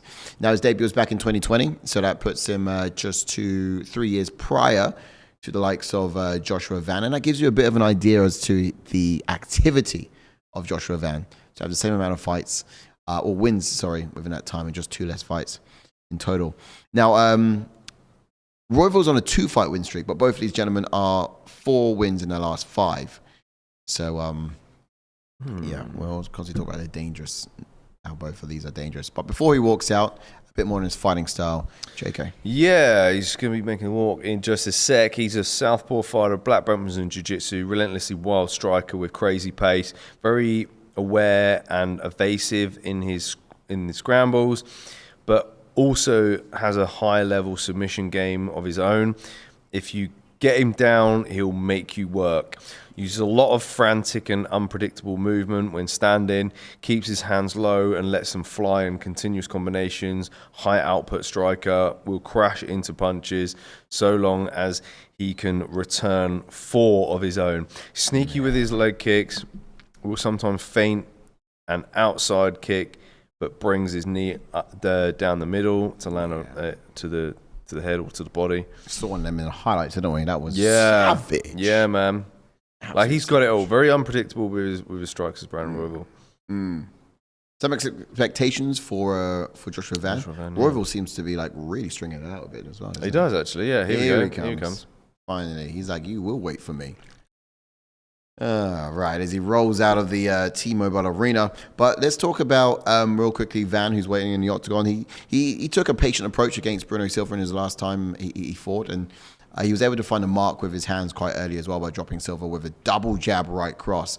So expecting him to take his time perhaps in this one, looking for that window of opportunity, make his reads, and just look to land his right hand over the top of Royval's punches most likely. Now, outside of that, remain on the pressure all the time and just make Royval fight off his back foot. He'll need to track every movement and just throw multiple punches, combinations when Royval's back is towards the cage. Yeah, that's when he needs to make him pay. Yeah. Absolutely. And as for Royval, is in the prep point now, I want to see a heavy kick approach from him to prevent Van from getting into range and landing his right hand. He had great success landing his body kick against Tatsutara in that last fight, so I would like to see him repeat that this time. Use his range and unpredictability to keep tagging Van and avoid these counters. I can see him frustrating the younger fighter in this, perhaps, and just kind of using his experience in this. And I believe Royval is capable of matching Van with his speed. His footwork will be quicker than Van's, and he's had more high-level experience. So that's what I'm kind of hoping for him to show. Of course, he's had great wins. He stopped Tatsutara, who was making a wave and making a lot of noise in the flyweight division. He defeated Brandon Moreno. Okay, granted, it was a close fight, but got the W in that one in the split. Yeah, knockout win against Mateus Nicolau, we saw in the build-up, was nasty. Finish from Matt Schnell, Bontorin. You know, it's when you look at Royval's resume, the only guys he's lost to is Pantoja twice, Brandon Moreno, and in the UFC anyway, for that matter, and he lost to Casey Kenny in the LFA. But he's definitely much more polished. This is true. And just one more time, forget the sponsor up if we can, just on this feed real quickly. Sponsors that are supporting us and making something like this possible. Shilajit Energy Drink, as they pop up there in the bottom left-hand corner. Great energy and at no unhealthy expense. Absolutely. It's one of the healthier ones for you. So, look, we're excited to get it in-house, and we're going to tell you guys all about it. But get used to seeing that face. Wales needs Royval to win to keep the parlay alive. He says, where did the background lads go? Oh, I know, celebrating Chelsea's win in the FIFA Club World Cup 4-0 West Benfica. I completely out of tabs on that one, so cheers for the update. That one right in there. Teddy Young says, whoever wins this is just going to go on and get beaten by Pantoja. Yeah, you're not wrong. You're not wrong. Do you know what, me and Ash and I were talking about Pantoja's next step, should he beat Kai France. Saying about, moving up, fighting Marab. Apparently he said that he's not interested in doing that. I'm like, bro, what are you doing?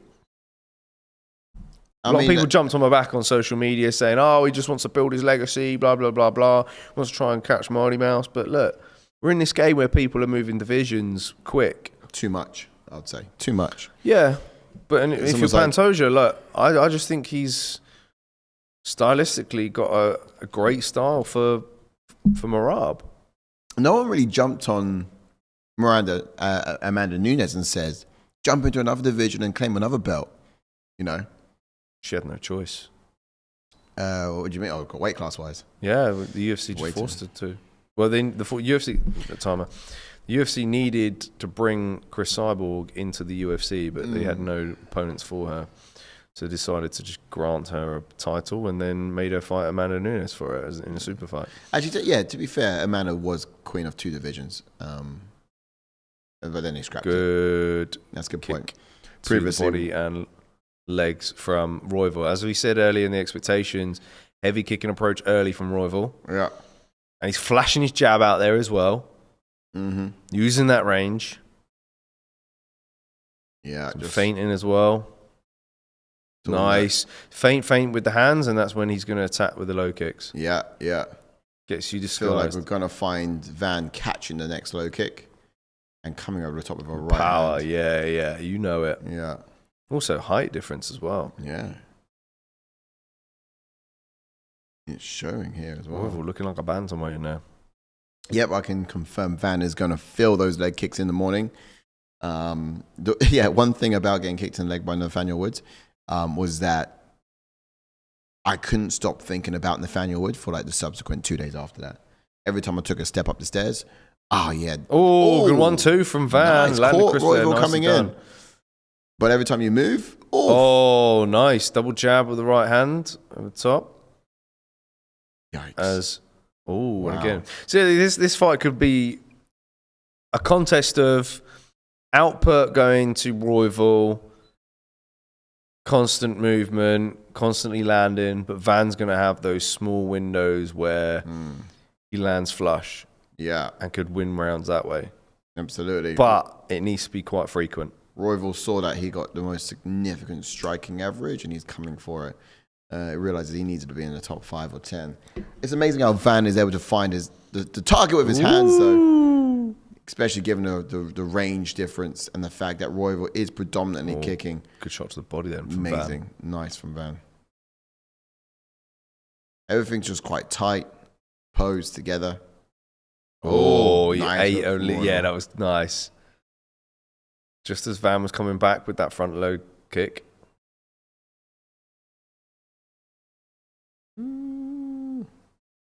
Oof. Throws that right in there. Okay, nice. A 1-2. Decent. Yeah. Wow. Not much resetting going on here from Royval either, is it? It's just tagging and going, not giving time for reset, which might be good for him more so than it would be bad for him. Damn. Both guys getting flowy now. Both guys are landing, sorry. But you can see who's got the power, can't you? Yeah. Van, Uh-huh. all day. And Royval's face is starting to show the blemishes of that power too. And I think it's just Van's ability to really step into range. Oof. Nice switch kick. Switch kick. But the most key for Royval is going to be peeling off at angles. He switched stance and managed to find that right hand, and it was great. Hammer fist there too. Van needs that, like, one clean shot just as Royval's coming into range.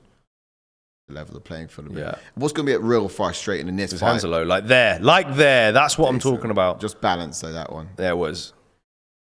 What's going to be really frustrating about this fight, actually, is just the fact that Royval's going to work so hard, have the output look really good, and Van is just going to need a few opportunities and seal the round. Yep.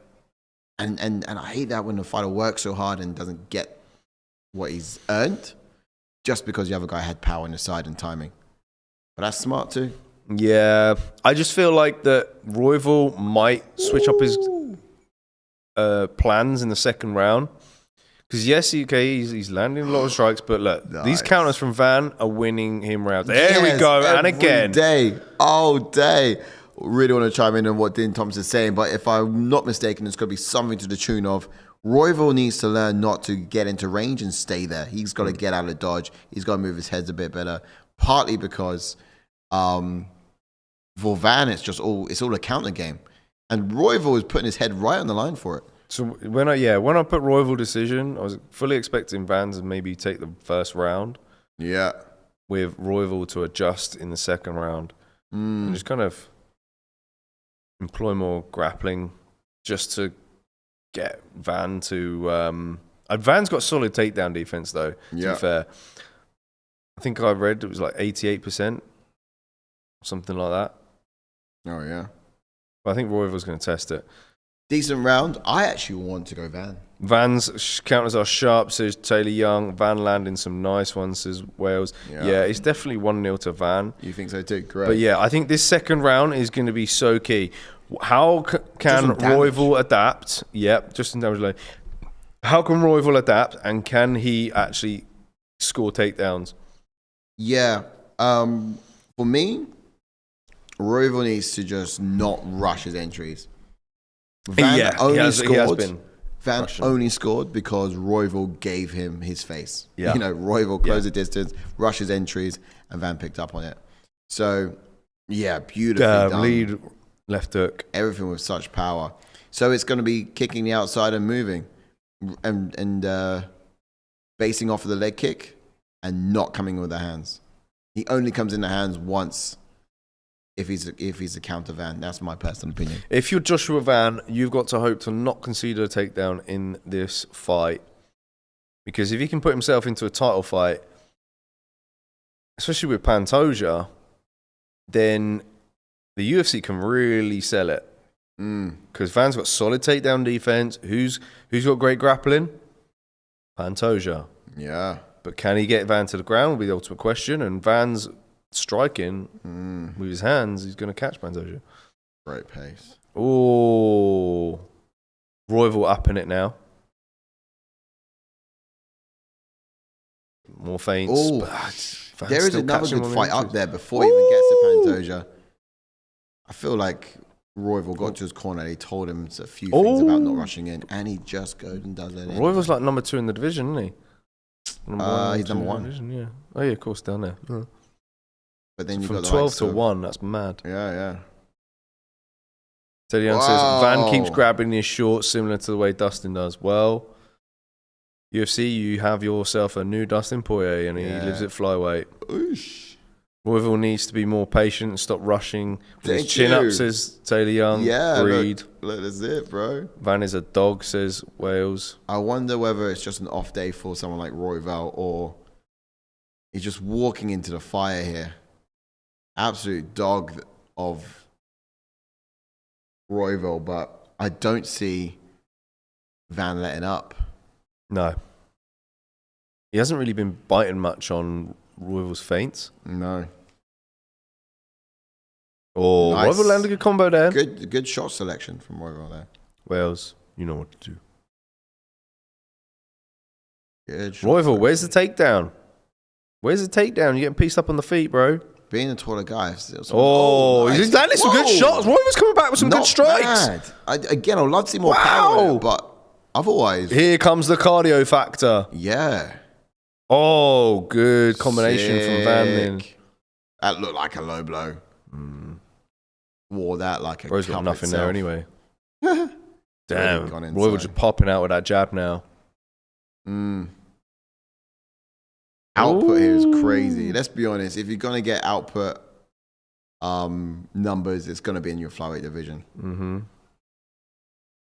Nice there from Royval, but again, I don't believe there was any power behind it. He's got to bring his legs with him and punch through the target, not punch up to it. Of course, that requires a scary amount of commitment. Oh, good counter from over the top from Van there. Which, most of us men are not really privy to. The body. But Van's figured it out. Oof. Nice. He's a punch right over the mark there. Some good succession on the feet this round from Royval. Oh, here we go. Clinch up. And Van shrugs it off. How can Van make this 2-2?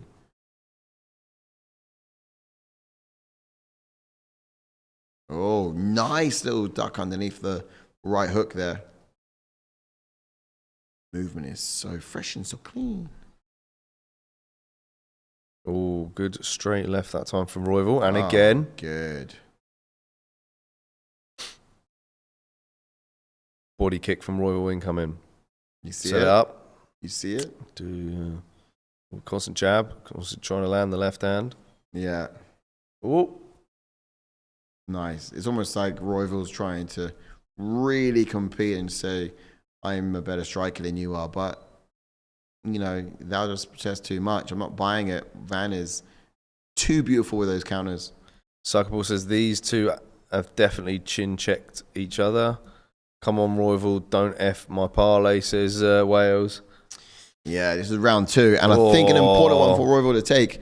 I think it's a good solid round for him. Yeah, he could probably steal it. It's got to look down to the round numbers in this one. Oh, there we go. And look, he's now leading on significant strikes. Yeah, by a landslide. We don't see enough flyweights doing, man. It's just I love it. Well, it's not so much my most exciting division, but I mean, you never fails to put on good fights. Ooh. It's a good combo from Van. That was. Van's got an opportunity to steal it if... Yeah, last few seconds. If he can punctuate these last few seconds, you're right. 10 seconds. I just heard something. Yeah, that from earlier. That's behind, yeah. Okay, cool. I thought it was coming up. And that's a wrap. End of round 2. Not bad. I just kind of want to give that one to Royval. It was close, but I did feel like he had some more moments. So I've got it 1-1. Yep. Still no takedowns though. Very surprised. But, this is where we get to find out what Joshua Van's made of. And it does seem like he's got less access to the hips as well, looking at the height and range of him. He's not the tallest of guys, is Van. No. What a scraps is Taylor Young. 2-0 Van, great fights as Wales. Ooh, Wales going with Van on that one. Interesting. He did have nice counters, but I did feel that Royval had better success with his hands this round, and I think had more moments overall. It's close though. Bush. Nice. Yeah, clean striking there from both parties. But the numbers were with Royval. He was just throwing anything and everything. All right, we're into round 3. Here's your timer. Sync it up. Sync it up, sync it in. Let us begin. Working the outside, rotating to the right-hand side, away from the power hand. Royval's trying to be a little bit more composed with this one. It's like he's got a strategy to this. Now, despite the way that the fight's gone, Van is still favourite by the looks there on the by DraftKings odds. I have it 1-1. We got it there too. Yeah. We're 1-1. What do you guys got at home? Do you still think Van is a favorite in this, given how it's played out? Oof. Or will Royval do enough? Oh, good low kick to the body then for Royval. Oh, Van coming forward, trying to land his right hand. Is Van fighting the perfect fight strategy, or should he be doing something different? I think it's just kind of exactly what was expected, really. Yeah, I agree. I think it's the great strategy, countering, finding those opportunities to come on in and just punishing him for it. Yeah, like that. Just missed with the right hand. It wasn't as crisp. Nice. Wow, Royval's just constantly coming forward. Yeah. Oh, wow, what a scrap. This is a scrap. Backwards and forth, both ways. Damn. Royval bringing some elbows in there. Yo, who's actually someone it, go out. It's nuts. Most performances of 100 plus significant strikes in UFC flyweight history. That's Joshua Van. What? But we've just seen him getting outstruck by Royval. And I can't believe he's not even in top 5. I was going to say, I think it's in the division of flyweight, but then again, flyweights are going to be output. All flyweights are going to have a higher output than any other division. Naturally. Yeah. So once you've done it in flyweight division, you've probably done it across all of them. Oh. It's like saying... Oh, Van snapped his head back. That kind of... Oh, knee up the middle from Royval. The shot selection from Royval, adding a few more to the end of his combinations. It's sweet. It's like I can't tell you if his combinations are finished yet. He's just after he's thrown one, he's lacing the next combination together already. Yeah. I love that. Damn. Royval had to just kind of spit out a tooth maybe. But damn, he is tough. He is setting himself on fire just to get Van burnt. Oh damn! Nice. Van on the front foot. He needs to press the action more. You just let him Royval come forward. Yeah. Volume. Oh, this little stomp. Not bad. This is constant. This is constant. And you look at damage though, I think Van is doing more damage, but Royval is just constant output. You have to back that. Yeah. You have to back that. Ooh. Slip. Yeah. Royval looking to reset. Yeah. Van taking the center now. Nice. But Royval just constantly coming forward, putting Van on the back foot. Oh, wow. A good counter that time from Van. A minute and a half left in the third round, and I feel like Van's going to do something significant instead of back. Just because Royval's output is not leaving much room for him to shine. Van, that is. Almost leaving the hands from Royval. Van just needs a second to find the mark. At first, this kind of childish, let's say childish, but this pedestrian ability to run straight in and get yourself hurt. Oof. Wow, those odds still favor Van. Wow. Got a minute left. No. Oh, slip there. I mean, if you're a betting man, I will pick up the phone and put the money on Royval. I'll be running to the betting shop if you're a betting man on this one, just because that's nuts. 5% for Joshua Van. I feel like this fight is going towards Royval. Yeah. 30 seconds left. Oh, Van's done some good exchanges in the last minute. Yeah.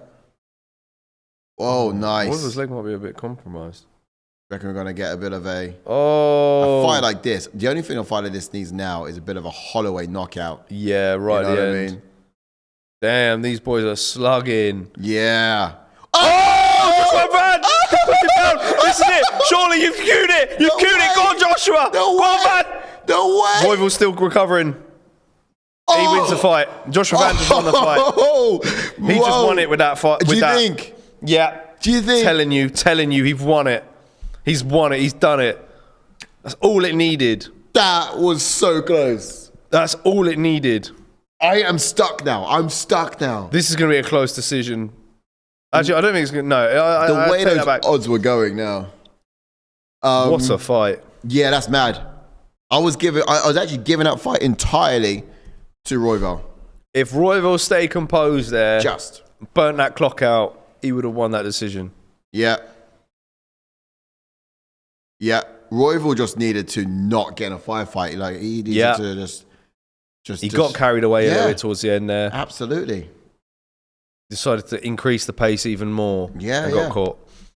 Look at this. 2-1 Vance's Wales. Van takes it. It's his Taylor. But who Fight else? of the night, hands down. Hands thrown. Damn. Unreal. Royval balance. That's nuts, man. That was nuts. Oh, did we press that? I don't know. I don't know, maybe not. Come. Miss it. Man, it's gonna be tough. It's gonna be tough. I actually thought I would have given it to Royval before those last 10 seconds. It was like in the last 7 seconds. Look at that. The numbers are insane. Amazing. Significant strikes. The way that Royval was just upped it in round 2. Yeah. It was like, oh, you were dealing with me in second gear. Watch this. We're going straight to fourth. It was almost like he was fighting for Daddy's approval to say, "Oh yeah, he's at most output. Look at me, Daddy. I can also have high output." You know what I mean? He was fighting for recognition from the UFC just to be like, "I also got output too." He wasn't even in top 5. I was so surprised. Royval wasn't even in top 5. Oh, we're not going to hear the scores. I really want to hear it. The only way we could, it'll be over there. I'll read. It's gonna be 2-1.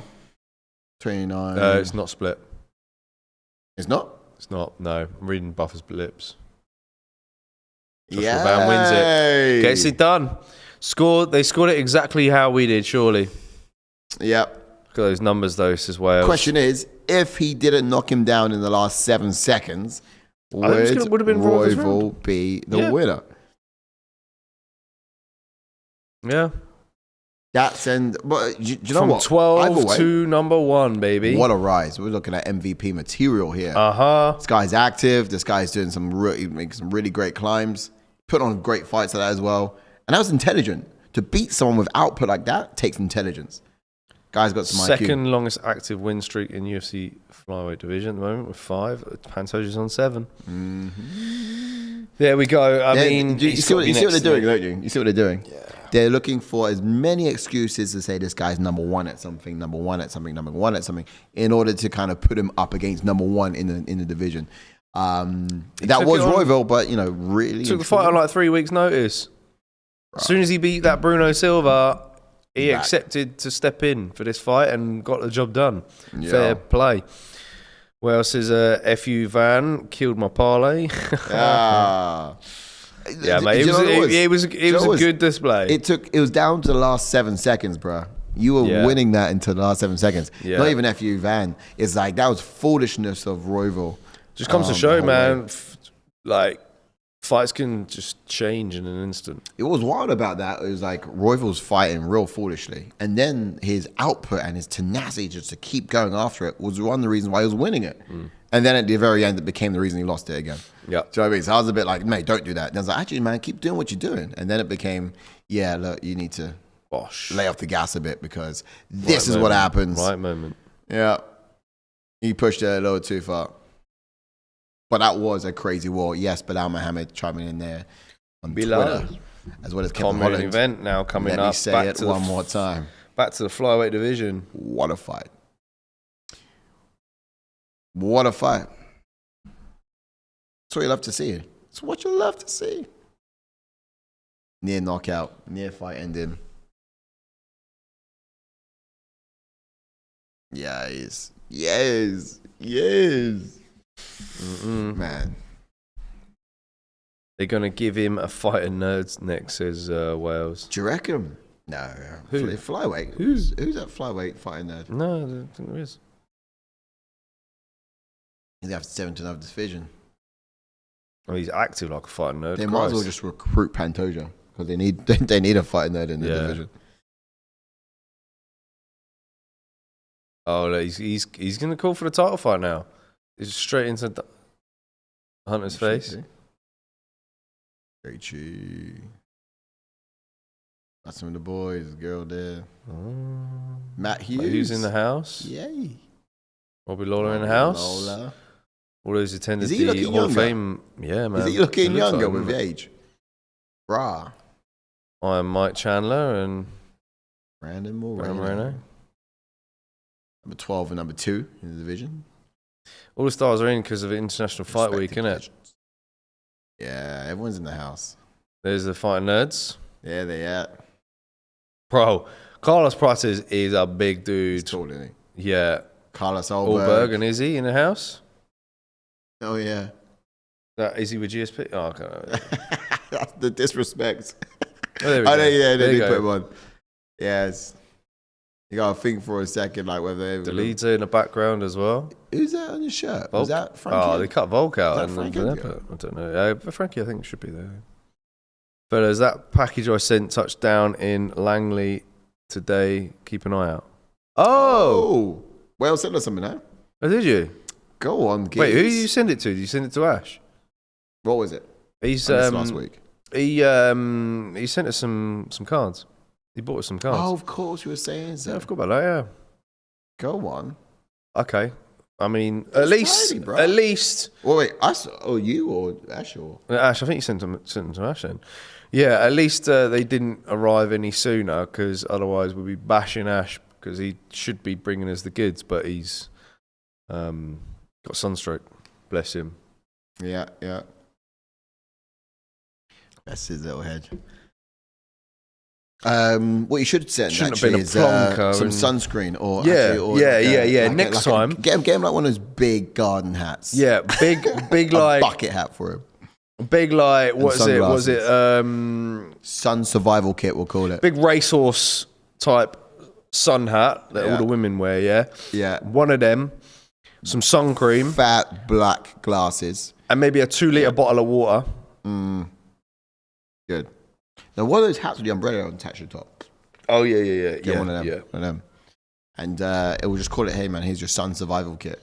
With this, imagine, with this, you can miss no more watch alongs. We already power. knew he was allergic to alcohol. He's allergic to sun as well.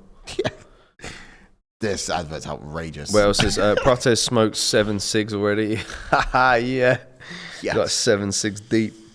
7, 6 down. This advert's outrageous, man. Like, every Oh time I yeah, see this it, is I'm just like, weird. I'm like, bro. Links advert. Nah.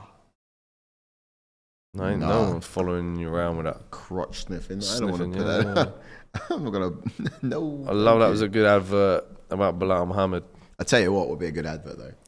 That links crotch sniffer stuff for UFC fighter in the octagon. And then Bilal Muhammad Muhammad's the one. Just, oh no. Do you know what I mean? Oh mate, stop showing me Wingstop. You're making me hungry. Wingstop is the Oh. bomb. That'll Oh be man, fun. I I had think that I'll last just get week. some sugar, but now I'll be right. Or wait till co-main and I might get the Oh, tea. some or Pringles, yeah. something. Should do. I'm thinking I might need a Twix or something though. Yeah, a bit of chocolate. Just to Chocolate needs it, innit? Or perhaps go pick one up. Mate, you Welsh ain't no different, bro. Yeah. Allergic to sun. No, it's just Ash. He's allergic to everything. Yeah, Well, does he actually have any allergies, Ash? Yeah. he does. Vegetables, alcohol, Anything and green, yeah. sun. He doesn't have any vegetables.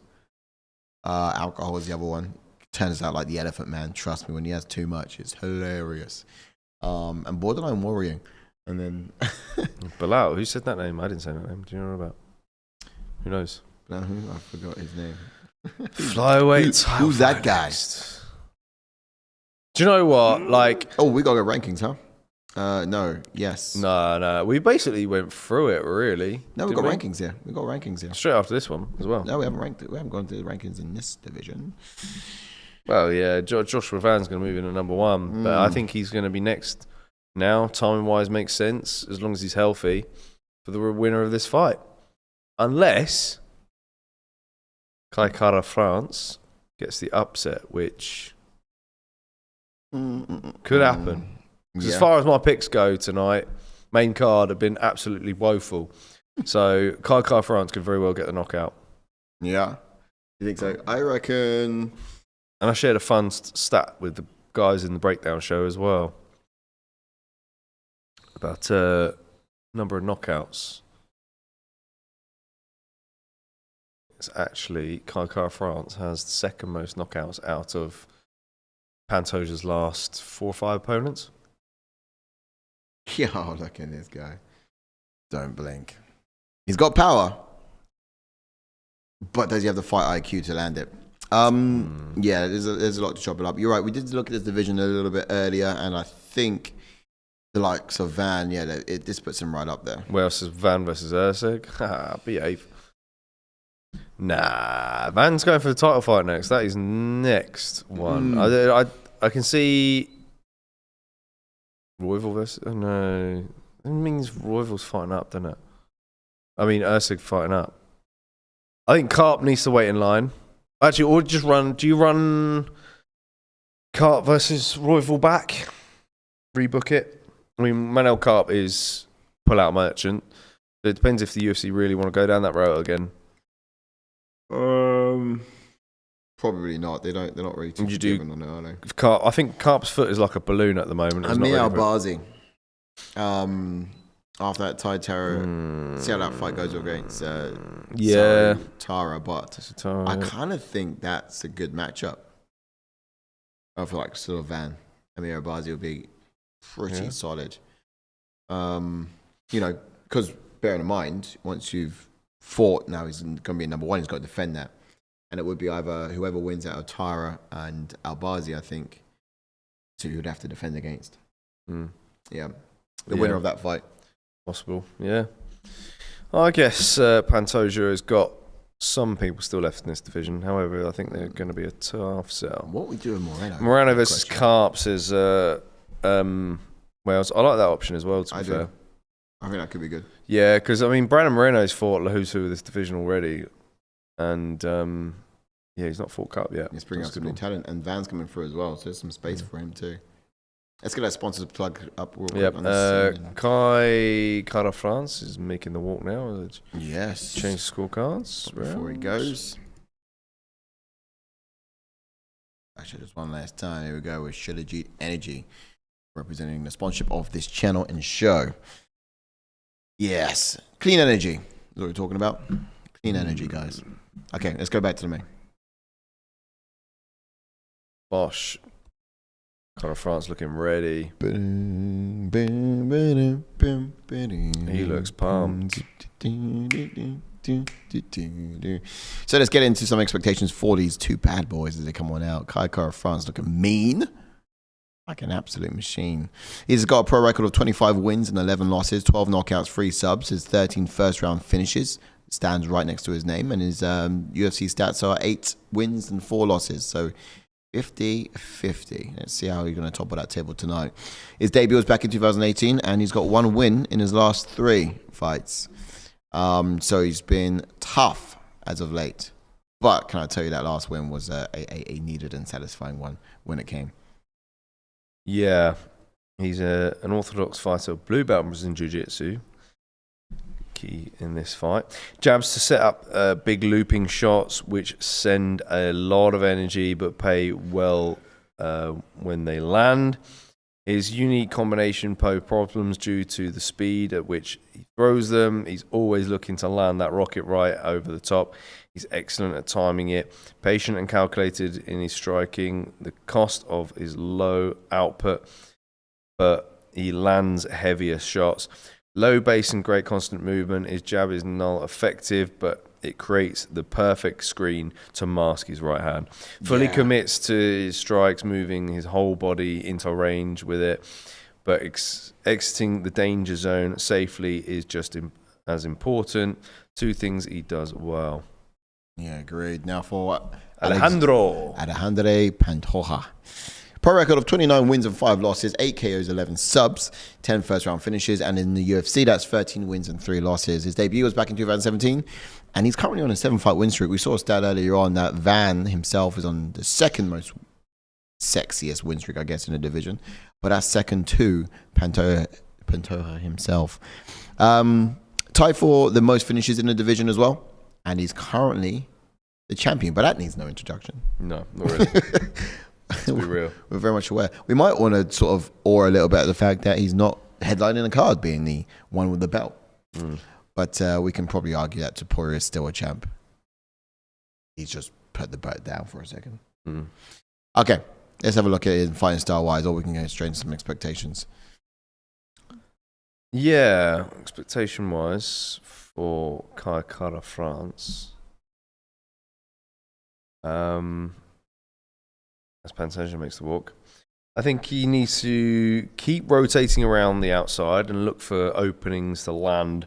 The same combination he put Usyk away with. It was the double jab right overhand followed by the left overhand, which secured his 12th knockout win. Most of his battle will be to keep the fight on the feet. He currently has an 88% takedown defense. Oh, sorry, I got it completely wrong. The Joshua Van one. He was able to stuff Al-Bazi's attempts 8 of 9 times. But how does he deal with Pantoja's relentless pressure is the question heading into this. He'll need to react a lot quicker.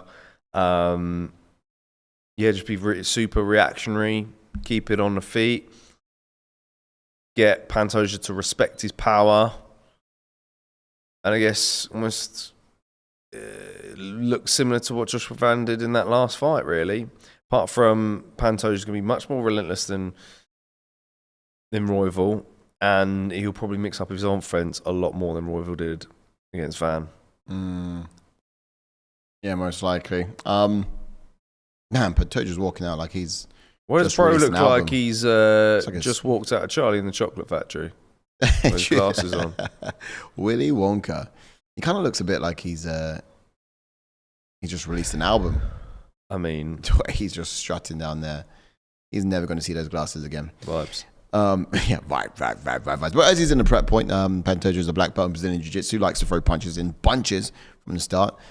Quick takedowns, he'll try to get you back and kind of drag you down into the world of ground and pound as well. So you kind of get the idea. This guy loves to mix up his striking. He's very well rounded, and he is hell on the ground as well. So you cannot let this guy take you back. 7 out of his 9 submissions were by rear naked choke. So I'm gonna keep an eye on. So I guess with that in mind, getting some expectations for him, like he puts on a relentless pace on Escura as soon as the bell rang. You know, he came straight on out with like a bat out of hell with the means to get a kill. So will he come out like that again? It's a big question. Does he have to be more careful with this time? There's a lot of power on the other side of the octagon. But I reckon he's probably going to want to put on those grappling scenarios from early. Now, Kara France has shown some grappling vulnerability in the previous fights. Yes, and Pantoja will be the best grappler he's faced ever to date. So, Pantoja's mission is quite simple, right? Take the back, get it down, look for those opportunities to get a submission, or any opportunity to get to the ground, really.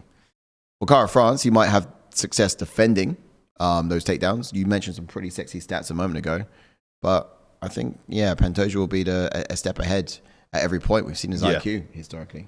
Oh, with every opponent, he's outsmarted him or stayed that step ahead as well. And it's in the scrambles. It's like even with Moreno, it was just methodical, beautifully done. Yeah, it was a close fight as well. To be fair. So we've got 5 rounds in this, huh? Oh, Pantoja's 35 now. I didn't even notice. He aged, which is why he's all about. I think he's been completely on it to just really stack his legacy, but he's doing it within this division. I mean, he called out people from outside of the division entirely just so he can get his fight and help us get his numbers up.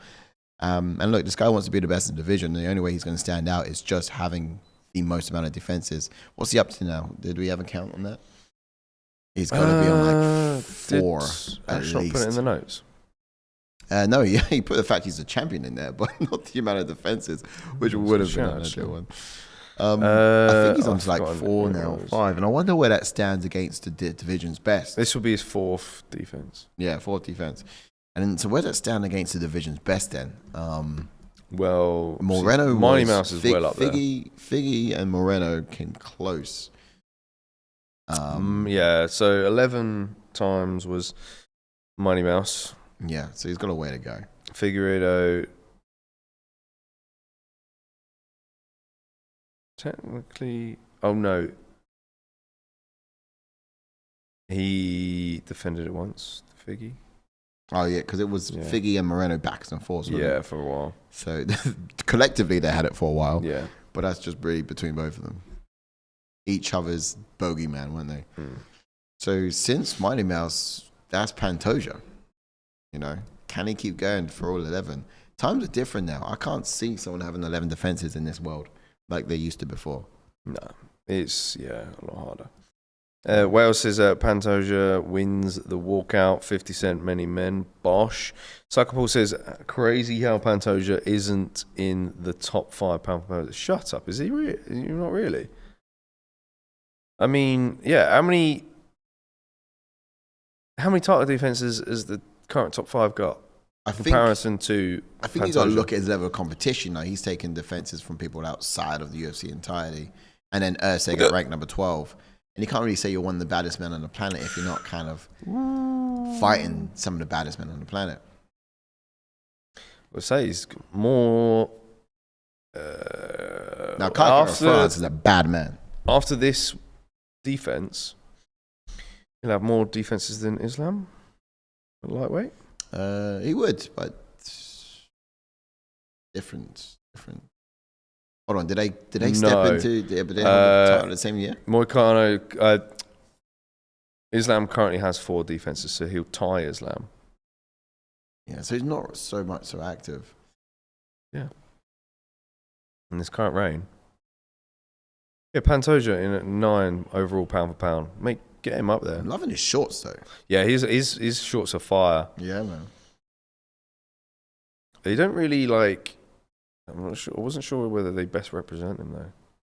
Yeah, he's always liked to kind of roll his shorts a certain way, hasn't he? But I think these ones actually now got a decent cut to fit the way he likes to fit. Okay, time is in.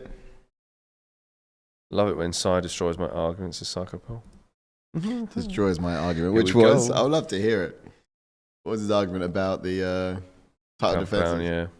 Pantoja cracked him early. They're swinging. Oh, hello, yeah. Like a bat out of hell, and there he is. He's looking to get straight into the grappling turn. Exchanges. From Kai, can he break the grip now and get back to fighting on the feet? Ooh. Hey, look, wow, on the Pantoja back. Could it be that quick? Could it be that quick? This is exactly what we said we do not want to see. You do not want this. Kai smiling. He's going to try and be patient. You do not want Pantoja to get it back. I actually don't want it to end this quickly. I would be mad. I want to see that main event. Yeah, but at the same time, I kind of want to see... It just showed just how dominant Pantoja is. It really is. It just kind of tell me that there's nothing really left. No. Gotta chuck Van at him. But that's the thing. This is what I'm saying. He needs to fight or at least scream out to challenge Merab. Merab, strong wrestler. Pantoja, strong scrambler. Ability to just take the back at ease. Why didn't Shevchenko do it? Shevchenko stayed comfortably in her division while she was levels above. And we were crying out for her. Why didn't she? But she wasn't the same. We were crying. Yeah, okay. Well, I mean, that was years ago, though. Slower. Yeah, it was, to be fair.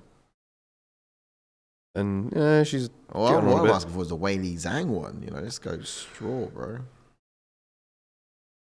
Kai France trying to stall. He's doing a lot of hand fighting early. Yeah. That's it. As long as you got patience, in Pantoja, he's controlling the wrist well. Pantoja's just comfortable with being big spoon. He's not rushing too much. Pantoja needs to try and work to free his hands. Yeah, usually the right steps that Kai Kara France has taken. You want to lean over on that foot when you're in this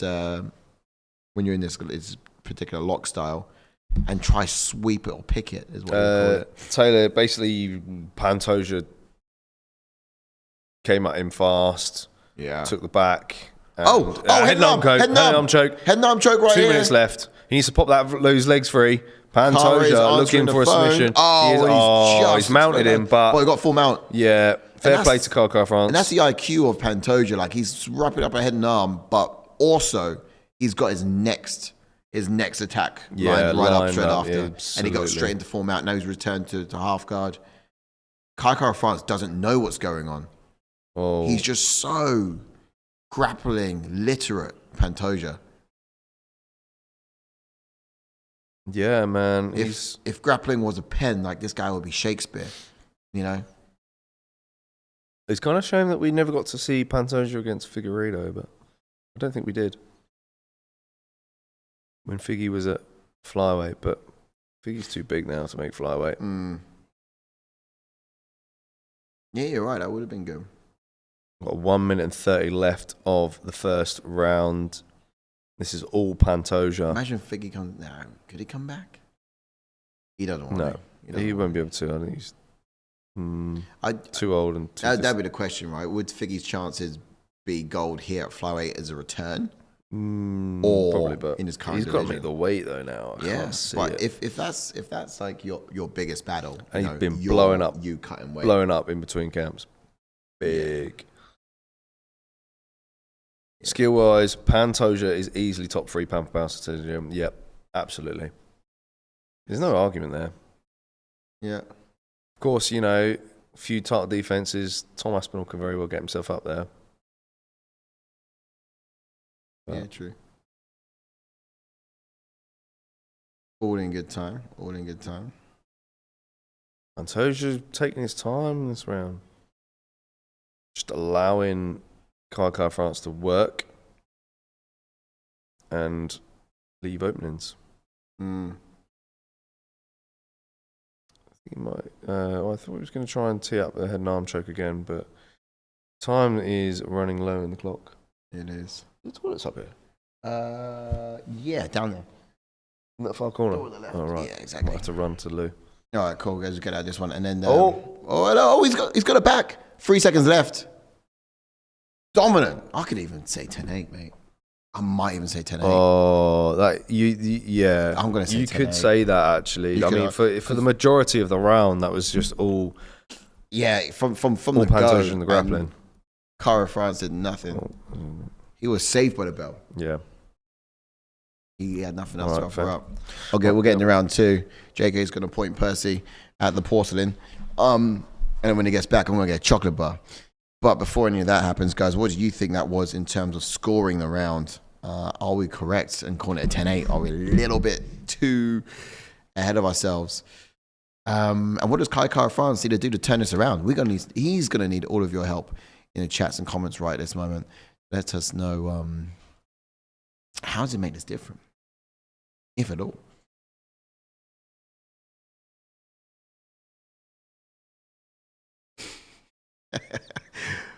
Round 2 from Pantoja. And that look on Moreno's face, just gazing into that octagon,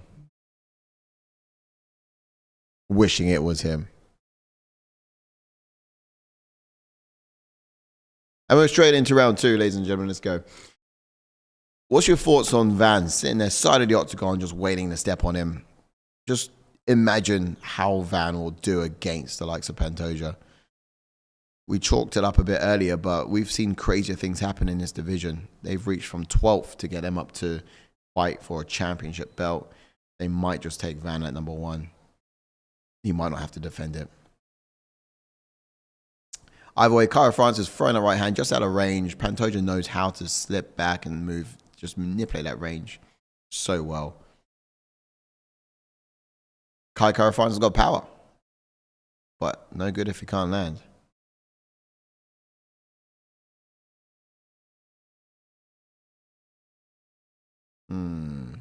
Nice jab there. Little range game. Now, if you're Cara France, then yeah, you're seeing it, aren't you? Pantoja is just controlling everything with the fear of takedowns.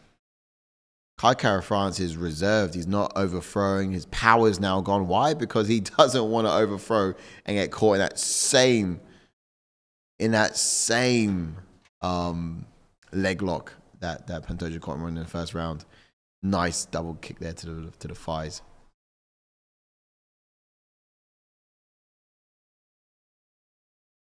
Yep. I think Pantoja's effectively bullied Cara France into being a softer fighter. Everything he's throwing is just reserved. Oof. Oh, and there it is. Kai Kara-France's again? worst nightmare. Let's see if he's able to survive this again. But he's got 3 minutes and 10 seconds left to go here. I didn't get any chats, but let's have a look. I don't know. Ilia, Marab, and Dricus would have something to say about that. Says Wales. I think in terms of Pantoja being in the top 3. In the, Easy 1-0. I tell Young says I think Pantoja is more skilled than Dricus, Marab, and Ilia. Wow. Woo, we're going to go back and forth tonight on this. Pantoja's more skilled than, true. I'm not sure. Yeah, I don't know. But who has actually fought the kind of competition that made you think, yeah, he shouldn't beat them, and has beaten them? Dricus du Plessis, on 4 separate occasions, have beaten people I thought he couldn't beat, and he had done.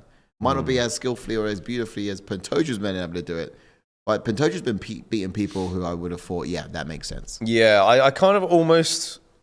Part of me wants to agree with Taylor Young saying that Pantoja is more skilled than Marab. See, Marab, prior to that O'Malley finish, via submission, wasn't finishing people, whereas... Pantoja, he's had some close fights, don't get me wrong, but the way he finished that Asakura was pretty top notch. And his jiu-jitsu is just much better than Marab's altogether. Yeah. But, everyone has their opinion in it. Yeah. Opinions matter most here on the Against the Fence channel, so hit like button if you've not done so already and hit that subscribe button. Let's get it in. Oof. One thing I was just saying when he was back there was that Pantoja's effectively managed to take Kara's most lethal weapon away from his arsenal. And that's the power. He's not overreaching anymore. He's not overstriking because the fear of takedowns is living in him. You can almost see how he backs up and runs away. Everything's tapping because he just doesn't want to. High kick attempt for Pantoja. Oh, hold on. Are you clasping your hands for us? I think I actually went 3rd round submission for Pantoja in this. Let's have a look what I got here. I think I did. I actually did the same. Did you? Yeah. Yeah, I thought Kai would be quite good defensively for a while. Oh. Did you go Van as well, or? No. Royval, yeah. I went Royval. And he nearly had it. Yeah. He very nearly had it. That's what annoys me most. Like, I was so nearly right. And from Pantoja. Round 1, strike-wise, I find it hard to believe Kai Kara-France even had 5 strikes. Yeah. Good luck. But then again, Pantoja had 6. But 30 seconds left here in the final stretch of round 2. Kai feinting takedowns. What is he doing? Yeah. Unless he's just trying to, get Pantoja to drop his arms, maybe? His hands? There could be 0 bite on that as well. 0 bite. So I'm like, what are you going to do with a takedown? Honestly. Let's be real here. Yeah. Isn't Kai from, New Zealand? I don't understand how he's so pale.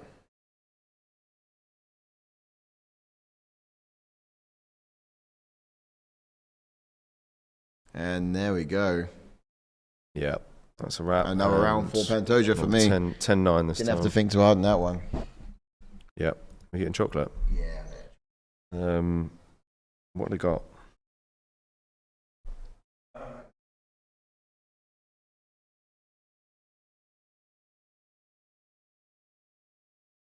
Is there a Kinder Bueno? Oh, I'll have a Kinder Bueno. Can't say no to a Kinder Bueno.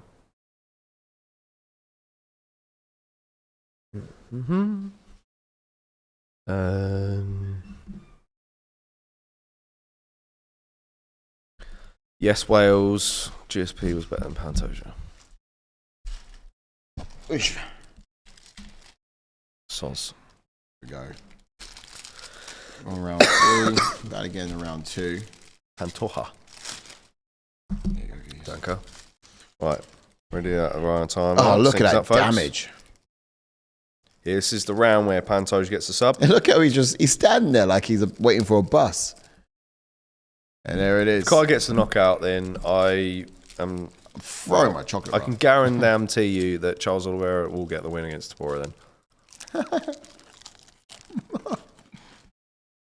Wow. Ooh. Speed from Pantoja. Ooh. Not bad. Someone got into France's ear. Kai was Someone's got into his on ear. those exchanges. They basically told him, go for broke, man. Go back to throwing like an animal. And he did for, the first 30 seconds of the round, which it's now going to end. Mad. Pantoja looking to drag him to the mat again. Mm-hmm. There we go.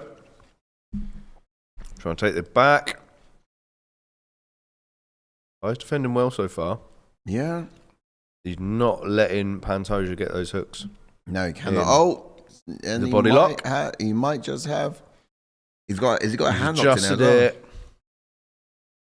Yep, that locks in, and he might be down for the rest of the round. We've seen it before. Gonna be a lot of hand fighting for a bit. Mm-hmm. I might be turn into him. What do you think about that strategy? Caution to the wind, go in there and bang, get that knockout, don't let it go past round 3, or he should have been cautious still because this was the fear. He was blocking any attempts for Pantoja to get underneath the neck there. That being said, the left of side of there we go. Of Kai. There it is. There it is. There it is. Yo, there it is. Yo, there it is. 3 points. 3 points. 3 points. 3 points. Get under the bicep. Under the bicep. Go Kai Francis is going to sleep. Come on, that's it. It's in. That's in. Have him. He must get this. Come on, surely. Surely. He taps! Yes, Pantoja! 3 points! The picks have been atrocious tonight, but Pantoja has saved it. Kai France did quite well at defending to some extent, I felt. But Pantoja, body lock. Done well. Rear naked choke, finally sunk it in. He put money in himself. 3rd round. Guarantee it. That was nice. Pantoja broke the Morris here. Well, they put Joshua Van cage side. Yeah. He's like, me next. He must have asked Hunter as well. He's like, after the fight, he was like, put me in with the winner next and also put me cage side. Yeah. But also, Moreno's side of the cage there as well. Captain Raff in the house. What's up, fellas? Raff in the building. Yes, Raff, where you been, brother? G2, my guy. Shooting in at the right moments. Did you see that? Did you see that just now? Damn. What a way. It's too good, man. What a way to finish. 3rd round knockouts, 3 points. Not bad. Send us up the rankings. I'd love to see what scores look like. How many tonight. finishes? I feel like I've done fairly well in this card. Pantoja, how many more? Back to the rankings. Yeah. Let's get into those rankings and let's so 2 finishes in a row. It's got to be Joshua Van, isn't it? I think that's probably what fight fans want to see. The fact that he most. sat him there, it's kind of like he's it looks like it's going to be. And like I said earlier, like Van didn't really give up any takedowns against Royval, which means that his defense is going to look solid heading into this Pantoja fight. That's going to be a bit of a main selling point. Can Pantoja drag him to the mat, take the back like he did with Kai France there, and just bring Van into his world? But also, we didn't really see Royval opt in for that. He didn't see him opt in for any takedowns. I thought he should have done. Yeah, he certainly should have. But also, it's a height disparity between the two, which kind of made it a little bit less easier for him to access those hips, I imagine. But yeah, there's not really many other people in there unless we were looking at Carp and that's Moreno, isn't it? Yeah, it's got to be Van. Otherwise, he's got a challenge outside of the division. Otherwise, just drag him straight up there. He's ready, man. He's ready. As for Kai France, recovery for this guy. For sure. He could very Van well is in at number 1. Oh, that was it. We said Van in at number 1, and then Albazi or Tyra can fight him. But the speed of which this division is moving, I don't think there's time for it. You got to get another person in front of Pantoja, and he's going to ask for that too. The guy wants to get his legacy up there, and he's not going to do it in another division. So he's going to do it via output in this one. Timing-wise, it could work out well for us to finally get the Beneil Carp versus Kai France fight. Yep. I know that Carp is coming off a 2-fight win streak. He deserves to fight up. Kai France will probably remain in at number 4, or actually no, he'll drop down to 5 now that Van enters the chat. Yeah. So everyone moved down. Yeah, I think that's the parts that make sense. The thick of it. It's what's next. Yes, salute Captain Raf. These guys going at it about GSP, boxing, Klitschko, whoever. Yeah, they'll go nuts, man. They'll go nuts for it. I'm all about it. I forgot to check their stream, actually. And still. I needed to check to see if we have lip sync. I've not done that yet. I think we do. So I believe. Otherwise, that reaction needs to go on out. Is Breezy about? No, I reckon they got some sleepy, Breezy sleep. No, he's still tweeting. Oh, lovely. Well, it's ends the drive. Okay. Let me just check that lip sync is working out just fine. Outside of that, yeah. This division is just moving at such a pace, we can't even have someone sit around in rank number 1 for a minute. They kind of got to get put straight through the Pantoja blender immediately. Let's test their metal. Yeah, we're in sync. Good. Damn. I wonder what they're saying. Guys in the chat might be able to help us. What Joe's trying to set up. That's fine. We don't need to. I can't remember I don't know how to do it, but there's a controller up there that'll whack it up. We do need a little sound. Oh, here they are. Look, there it is. Yeah. There it is. Straight up, straight in. There you go. Josh Van gets an opportunity of being a young champ. What time? By this time, this fight happened, I don't know. I see the way he sat side the cage. He was like, yeah, that's me next. But he had a bit of fear in his eyes. I can see it even now. Standing next to the man. He doesn't know how to stand. He'll be 24 in October. That's big things, man. So, yeesh. Yeah, Pantoja's going to remind him why he's not ready. Yeah. He's like, you're not ready yet, son. But nonetheless, this guy's got a good drip. Some swag about this kid. That standoff. Face off, yeah. Yep. Make it happen. He's putting him underneath his cap. He thinks he's ready. What do you think, Jake? I don't think he's ready. Look at that. He's backed away from the standoff. Yeah, I mean, Royval was close to winning that fight when they fought. There's no one else, really. Yeah, boy. Little boy. Wearing it, sporting it. Yeah, look, by order of, like, no one else being next. Welcome to the championship table. That was my question, right? Yeah, Vance gets shot. Chances of Biggie next touching gold. It's got to be if he was to Pantoja. He's not. No, there's no way he's making that way. And there's no way Figgie's making that way again. I mean, that's his biggest fight, isn't it? His biggest fight is going to be able to making the weight. And outside of that, then he's got a shot of gold. But I don't think he's going to do it in his current division. He's just not going to get enough of it. Figgie's too old. He's then I don't think I just think it's going to be hard, absolutely. But I think that's his next best chance of doing it. He's 37. Figgy. Yeah. He's older than Pantoja. Give it a year or 2 years, make the weight. Where else is Pantoja beats Van? Yeah, I go see it at the moment. I agree. Vitor Belfort. He's not ready for it yet. Vitor Belfort. Paddy the Buddy. There he's at. There he is. He's ready for next. He's getting some rounds in with some. Oh, he's sitting next to Tom Aspinall in the house. Yeah. Look at that. Are they all Mate, just the coming stars in? are all out. Yeah. Oh, Tom Aspinall's always walking around with a DJI mic now. He's just forever making content. Easy money. Wasn't so easy against Beneil Dariush tonight, though, was it, Moicano? Silver Fox. That's what I'm going to call him. Oh, main event time. I am pumped. Yeah, we are there, bro. Yeah. Here it all is. What do you guys do for the main event? Who do you think is going to take it? Who do you think is going to win? Topuria versus Charles Oliveira. Charles Dubon. Yeah. Did we get the vid from... Post that out? Which one? The reaction. No. It's in Drive. Nice. To grab. Either you can or maybe I will. You got it? Yeah. Sweet. So let's get these boys down and let's get what's coming up next. That's both Topuria versus Oliveira.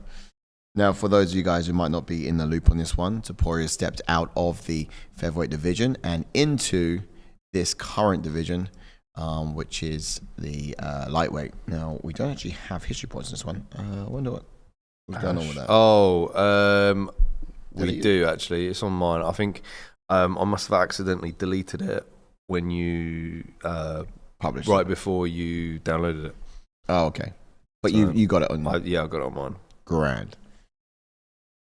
And we'll get it up there too.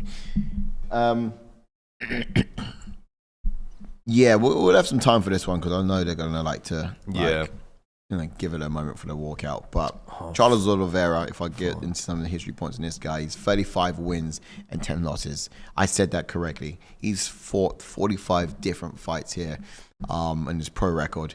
And the idea is in the UFC, that's 23 of them have been wins and 10 of them have been losses. So this guy's been around for a minute, an absolute veteran in the game. 10 KOs, 21 subs, 16 first-round finishes as well. His debut was all the way back in 2010. And he's a former lightweight champion, of course. Now, Fight of the Night, he got on 13 separate occasions. Most in UFC history, you should know. And most finishes in UFC history as well, and that was 20. But this guy also has the most subs in the history of the UFC, and that's 16.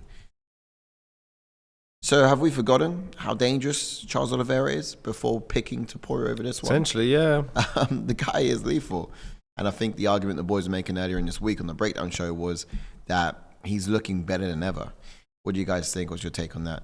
Let's hear it in the chat to see if you all agree. But that's your boys, Charles Oliveira. Personally, I'm thinking this lightweight division's looking pretty dicey. The idea of Topuria stepping in and not actually fighting at the, you're challenging for the belt, I think it's a little bit done dirty by, because everyone else does. Everyone else steps out of the division and challenges for the belt in another. That being said, did we see that from Alex Pereira? He did, didn't he? Yeah, Alex Pereira did as well. He stepped right out of middleweight into light heavyweight, challenging at title weight level, at title level. Right. But we're not complaining about it because we know he's capable. And it's a good fight nonetheless still. I'm quite keen for it. And this opens up a lot in this division. This brings some new talent to the top end. And Topuria is just the kind of guy that's trying to build a legacy. And there's only two ways he can go about doing that. Either he can stay in his current featherweight division and try beat what Alex Volkanovski's done. I mean, he's got to beat a title run larger than him in order to be put on the map. And that's going to take a good couple of years. Or he can step into another division and just be known for being a two-time champion. And that kind of gives him that status within a short amount of time. He's building legacy at the moment, and he's finding the quickest way to do that with the little time he's got left. And he's not looking to be here for a long time, but he's certainly looking to be here for a fight-banging one. Just remember how he put away Holloway. Yeah, man. Get some chats. Wales says, Paddy gonna get in the ring after Ilia wins? Watch. This isn't going past 2 rounds. Just saw a clip of McGregor knock out Aldo in Topuria highlights. How did they manage to slip that in? How did I just slip that in? If I rewind that, I don't know if anyone can rewind it, but Topuria's a superstar. I swear I just saw McGregor highlighting that. The other thing is I couldn't help but question why Topuria is in the red corner for this fight, because Oliveira, last time I checked, is the only man out of the two to be ranked, so he should be really in the red corner. And you only get those level of I think if you're the A side. Right. If you're a John Jones or a Conor McGregor or whatever, it doesn't matter about rankings. You're going to be in the A side. Kind of in theory has a belt still, doesn't he? In theory, Topuria doesn't. I know he doesn't, but in theory, technically, he's still champion because he hasn't been beaten. Yes. Even still. Technically, he's. Doesn't make sense. It doesn't. I think they stripped the belt off him too soon. I thought they should have kept, but I get at the same time they want to keep the divisions moving, and of course they were running out of headliners. So I've never seen it happen so quickly. They have to have a belt on the line in pay-per-views. It just happened. Yeah, it just kind of. Otherwise, so then you get Volk versus step Lopez. into another division, and then it's like, right, we're going to strip him straight away. Like we saw Volk step into this division. He still had the belt in. You know what I mean?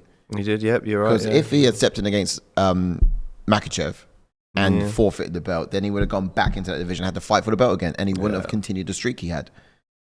However, for Ilia Topuria, clearly the UFC looked at those events and was like, we kind of lacked. For the second one, they kind of needed. Teddy Young says a big chance that Ilia wins, but Charles, as I said, has a better chance than a lot of people think. Making the walk in the house, who says, "What's up, boys? Under the radar, the last person to beat Kayla Harrison, Larissa Pacheco, was sitting cage side."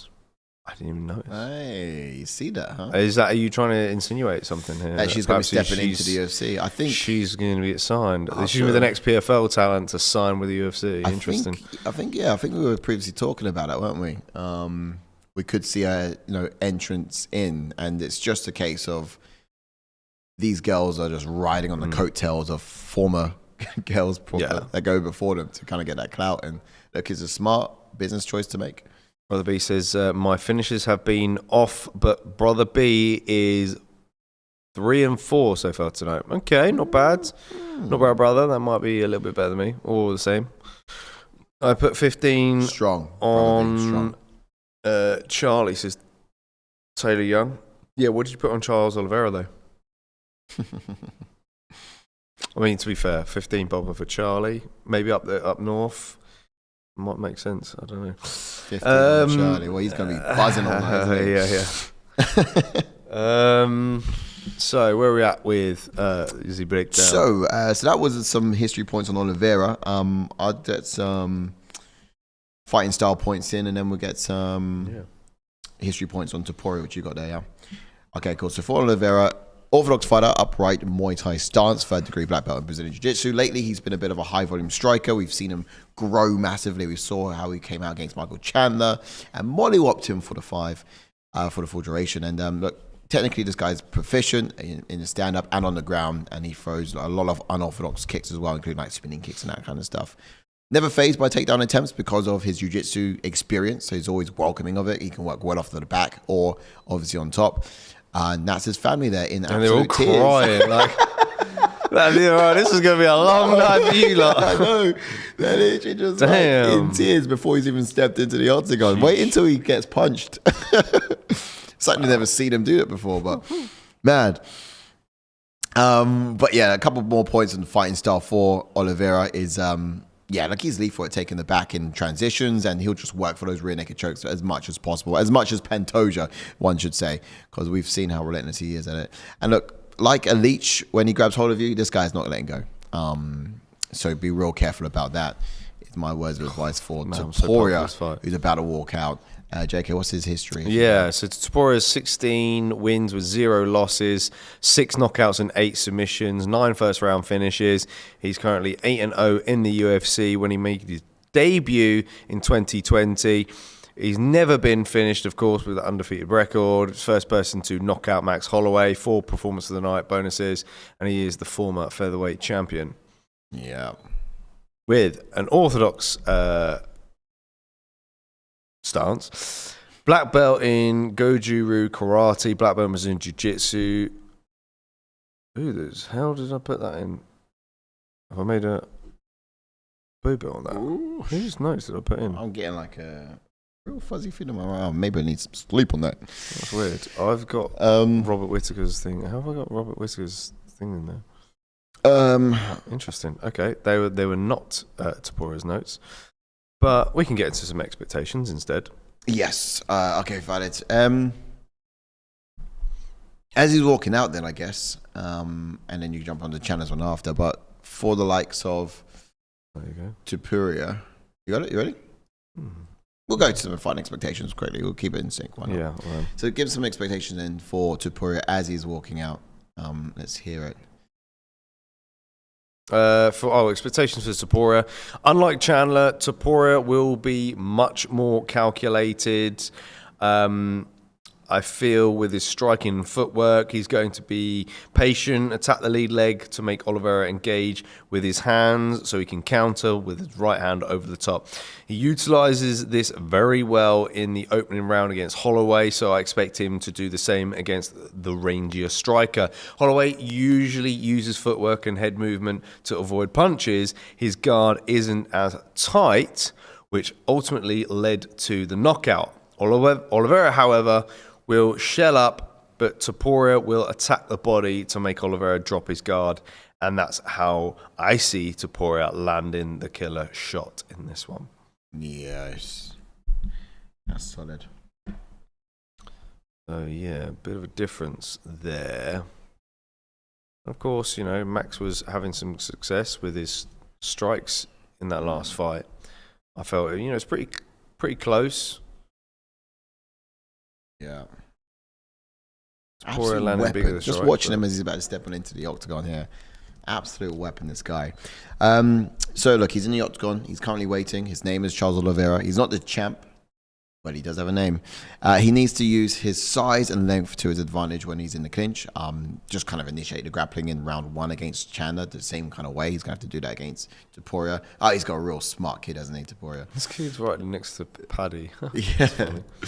Now, I'm expecting him to test Topuria's grappling defense. Not many people have been successful in doing so, aside from Makhachev, so Oliveira is probably the best person to do that.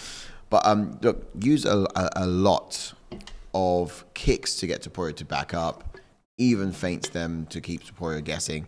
Oliveira's striking, it's defensively, it kind of is impressive when you fought Chandler, and that guard will actually just kind of need to be extra sharp tonight as well, because the power from someone like Topuria, we've all witnessed it. We've all seen it at the featherweight division, and it's been devastating and troublesome, knocked out. Bearing in mind the Max Holloway. However, I will say this, does that transcend? He's at a higher weight class. Yeah, that is something actually. That's a big factor to think about in this one. There are a lot of people like Volk who went up in weight class and didn't capture gold or failed against the champion. This could just be a lesson. And we've seen Holloway do that too, though, hasn't he? And he was successful. It did transcend. Yeah. If you think about that Gaethje fight, it did fill out for the division. Where did Topuria fight Holloway? Was that lightweight or no? It wouldn't have been. No. It was a featherweight, but of course Topuria did fight at lightweight early on in his UFC career. He fought Jai Herbert. Jai Herbert was probably the last person to rock him and really stun him with a high kick, but Oliveira is capable of doing the same with his kicks. He's got that Muay Thai style. So, you know what's about to happen, says Wales. After he knocks him out, he'll hand him the Spanish Rose. Probably, yeah. Yeah, like a mafia boss, gangster. I am so pumped for this fight. Yeah. Topuria is just another level. Seeing what he was saying to Oliveira and the weigh-ins, I'm going to win this fight. It was all respect from Oliveira, like what he was engaging with him, etc., etc.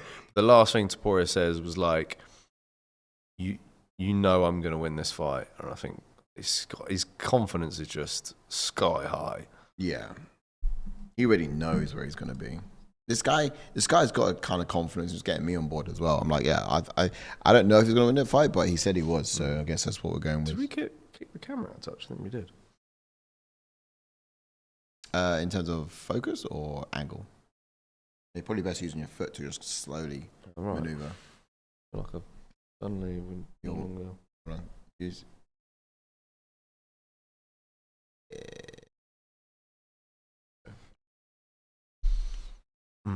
Sweet.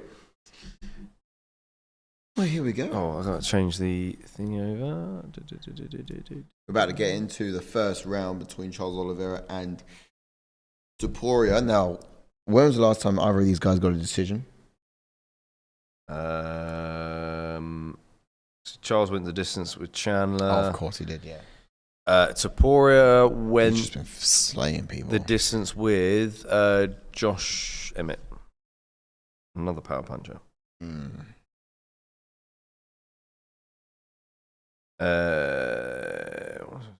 Will these boys go to the distance tonight? That's the question.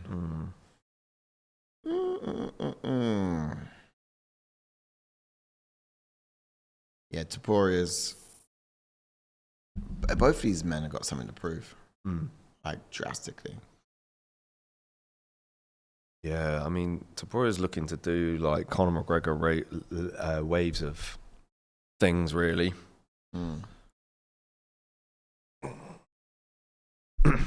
Conor took out a much older Eddie Alvarez, though. Danny, welcoming in Dandy Alik, who says, what time does that she start? It's literally about to start any minute, mate.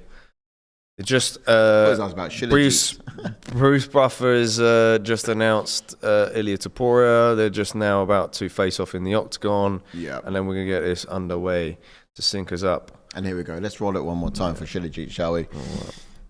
Just at the very footnote here of our main event of the evening, and of course this has been made possible by our partners there, Shilajit Energy Drink. And it's all about energy, but obviously delivered in a very healthy way. Of course. Now again, that timer ready to go. Yep. Stand by.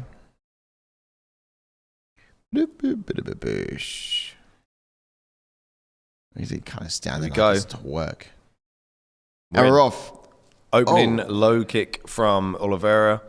Wow. But Oliveira Topuria's in his face early. And we said the teep kicks from Oliveira are going to be key in this. Yeah. Establishing range. Yeah. Punching through the target. Already getting red in the face. I think Topuria's hands have found the mark on a couple of occasions. Topuria does well when he's patient, but Oliveira might just... there's the level changes. And this is what I was kind of saying in the week with the breakdown show. What impressed me in the Chandler fight for Oliveira was his level changes in his entries. Okay, he didn't get the finish that time around, but he looked to have improved in that area. And look, his jiu-jitsu is phenomenal as it is, and he's clearly going to have the edge against Topuria on the ground. And he lands on top. They're down, but... Blood. First blood is from... Topuria actually winds up on top. I don't know whose blood that is. Yeah, he's cut on his eye. Oliveira's cut on his eye. Yeah. Yeah. He's going to Topuria passes to side control. Nice. And now he puts a crucifix almost. Position. Quick succession here. Wow. He's going to overshoot it a little bit. Oliveira's doing a great job of getting his legs up. And he attacks the leg. This is what Oliveira does well. He uses it to attack, but if not, he will evidently use it to get back to his feet. Topuria's trying to escape. He is. He's trying to escape. He's got to remain calm. He cannot be too frantic. Oliveira can do damage with these shots. Nice. Nice. Landed that shot strike from there. Topuria. And Topuria's safe. He's going to let him up. Let him up. You're going to beat the leg. Yeah, here we go. A little kick to the leg. This is going to be a competitive fight, man. He's just getting his energy back. This is the 5 count that Oliveira loves. You know what I mean? That's the 5 count that Oliveira loves. Afraid, Dandy, we can't give you a live view because we get chucked off of YouTube. Big right hands over the top. Big hands. Bombs thrown by Topuria. Brentley Bond says, bet keep us updated as it goes. I ain't trying to buy this. Fair enough, mate. We will do what we can. We're in 2 minutes and... good jab to the body and the head fight. Right hand! Dead! Topuria TKOs him, mate. Round 1. This guy is a legit. What a resume. He knocks out Volk, he knocks out Holloway, and he knocks out Oliveira. This guy is new lightweight champion. Dangerous. What a resume. Makhachev is He's insane. Makhachev is at Simpsons mean backing into the hedge right now. Yes, Brentley, Topuria is the lightweight champion. He becomes a 2-time, 2-division champion. Just like And he's going to get on the mic and call out Makhachev because Makhachev went running to welterweight. Stop ducking, man. Stop ducking. He went right into middle. That's the fight, mate. Do you know what? I reckon if this fight happened a little bit later on, this would have been for the vacant belt. It would have had to be. Makhachev going up to the welterweight would have had to make the belt vacant. Of course. Well, it is vacant. This is it. This is for the real deal. The stiff jab to the body and to the head, put him nicely for the right hand and the left hook finish. Damn. He is so good with his hands, man. And there it is. And there it is. Just no like bother. That. So both he's these doing boys some lightweights, mate. Lightweights. I feel sick, man. And featherweights. How cleanly that was landed. And it's been a long time since we saw Charles Oliveira get knocked out like that. That was a scary knockout too. Like that. See, I thought it was going to be the second round. I said third, I think. Man, lightning. Lightning. I said fourth round. Yikes. Last person to put Charles Oliveira out, TKO, was Paul Felder back in 2017. Gaethje's licking his lips. Paddy's licking his lips. Sarukin's there as well. Looking scared. Bro, this lightweight division, there is a lot happening. There's a lot going on. Sarukin's a bit annoyed. Because he's like, well, that was supposed to be me. He was meant to fight Makhachev, innit? Oliveira doesn't have no idea what happened. Absolutely. Like, wows. What is going on with these divisions, stunned, man? What is going on? This guy, honestly, is insane. Wales says easy, clean boxing, out cold. Brentley says I subbed. Good, y'all stay doing what you're doing. I was going through lives trying to find good commentary. Mate, we have got you. This is a UFC fan channel where fan opinions matter most. It's a deep, good community filled with passionate people. We will have a laugh. We don't mug off fighters too hard. Too hard. Do you know what I mean? No, we're good. You know. No, trust. Yeah, like, subscribe. We appreciate you for being here, man. Coming on through and stick about. Don't watch alone. Watch along. Topuria smoked him, says Joe Mama. Mate, what is next for Topuria? Honestly, who is next? Come on. Get Paddy in the case as Wales. Well, where's this belt? I'm being told. Welcome on in, Mahamdiz. Yeah, where's the belt at, Dana? Get in there. I'm not seeing this belt. There's his chick. Oh, there it is. Okay, he's on the other side. Okay. No, it's good. He's not been done too dirty.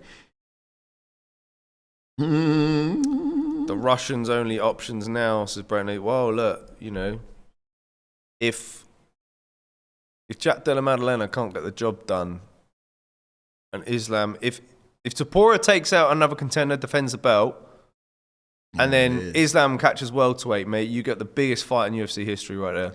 Yeah. Bosh. And what? Oh, he's got two. Can he have the two? Nah, wow. Can he have the two? I mean, that's the belt, obviously, he won. Yeah. He's now going to do Conor McGregor thing now. Can he hold two? I don't know. It's not exactly He's accurate. not the featherweight champion, though, is he? It's not exactly accurate. No. Damn, he's just too good. Joe Mama says he will move up a division and go title. Mate, that'd be that's the thing. That's the thing, the ultimate, like, negotiation. If we're in a position where Makhachev's the welterweight champion, say he beats Jack Della Maddalena, and then you've got Topuria, who's the lightweight champion, who moves up and who goes down? You know, does Topuria move up to welterweight, or does Islam go back down to lightweight? That is the negotiation right there. If Makhachev didn't move up, well, I don't know, if JDM didn't win, Makhachev wouldn't have moved up. I don't think he wouldn't have fought Bilal Muhammad. And no. If Bilal Muhammad beat JDM, yeah, you're probably right. And then we would have seen that fight by now. Yeah. We'd be seeing it this weekend. Yeah. Instead of Charles, but man, how JDM changed the course of everything. It's almost like one of those what if movies. Oh, for sure. Yeah. As much as like I wanted, that's what I was saying at the time of the fight. Like, as much as I would have, loved seeing JDM capture gold, it was kind of a little bit gutting because we knew what it meant for the division. Yeah, exactly.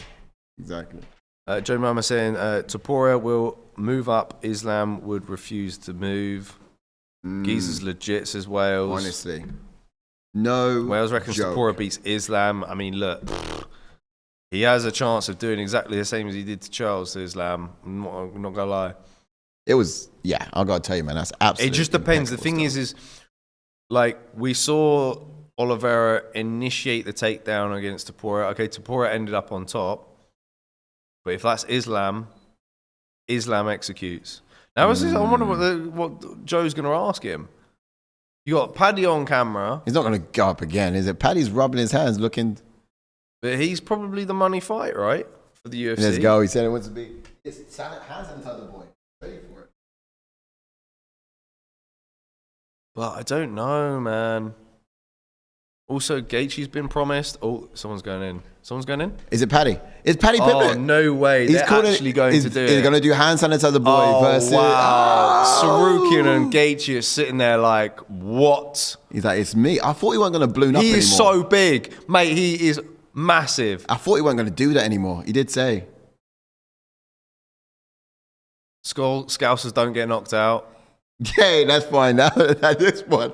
Okay. Paddy's striking is like... Are you mad though? I mean...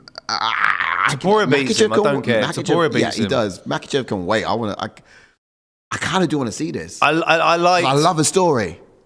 That was so funny, bro. That was so funny. I know, he had 2 belts in his hand. I don't know. Yeah, he kind of looked a bit like that. No, it was all staged. I don't know. I feel like that was a last minute decision. Right, now get Gaethje in there. See what happens. Because... Gaethje?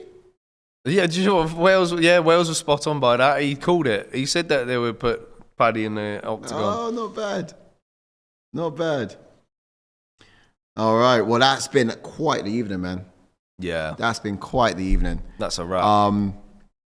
If we was to have a real quick glance as to how that division is looking up, we kind of mentioned we it haven't there. got sound there, so I don't know what Topuria said towards the end there. But otherwise, we can just tell you guys it's been absolutely electric. And I think, that sides up nicely. Makhachev should be coming in next, but also we will take Paddy. UFC going to do what sells more, right? Yeah. If it's the Paddy fight, they're going to make the Paddy fight. I feel sorry for Gaethje because he feels like he's been hard done by a little bit by the UFC. Yeah. He felt like he should have been next in line to fight Makhachev when Makhachev had the belt. Yeah, but Dariush, and we all know what that feels like. Yeah, and Topuria, of course, moving up to sidestep him, and yeah. Guys, you have been absolutely incredible tonight, and so have the fights, to be fair, from start to stop. If we was to quickly say knockout of the night, it's got to be that in the main event. And fight of the night, I'll probably have to put it down to Van versus Royval. Yep. You know, it's been Van versus Royval was absolutely fire. That was insane. But before we do sign off, one more time with Shilajit Energy, the drinks that kind of give you energy at a very healthy way. Thanks you guys for chiming in today. We want to give a huge shout out to, of course, the Q Lounge over here as well that have been kindly allowing us to use a space like this in order to do these big fights of this too. But guys, if you are down in Luton, check out the Q Lounge. Brand new establishment. Oh man, fresh carpets. Absolutely, they're not like your pub type of pool tables where the cues are all naff and the felt is all worn out and the balls are like, you know, got chalk covered on them all. Sweaty. Yeah, exactly. Sweaty. It's certainly decent, and I'm loving the space. So yeah, huge thank you to those guys for having us today, and huge guys for you guys for chiming in and being here. Absolutely. So mucho respecto, of course. Let's head on over then to that's the end screen. We'll say goodnight, and we'll see you guys on Tuesday for the aftermath show. The aftermath show we'll with get JK. Through all the gossip following this weekend. Yeah, we'll talk about some future matchups as always as well. And let's chalk it all up together, guys. So absolutely. Make sure the notification bell rang. I'm not going to miss a single thing. Get ready. All right. Good night. Peace. Ciao for now. Love. Bye. Chicken grease.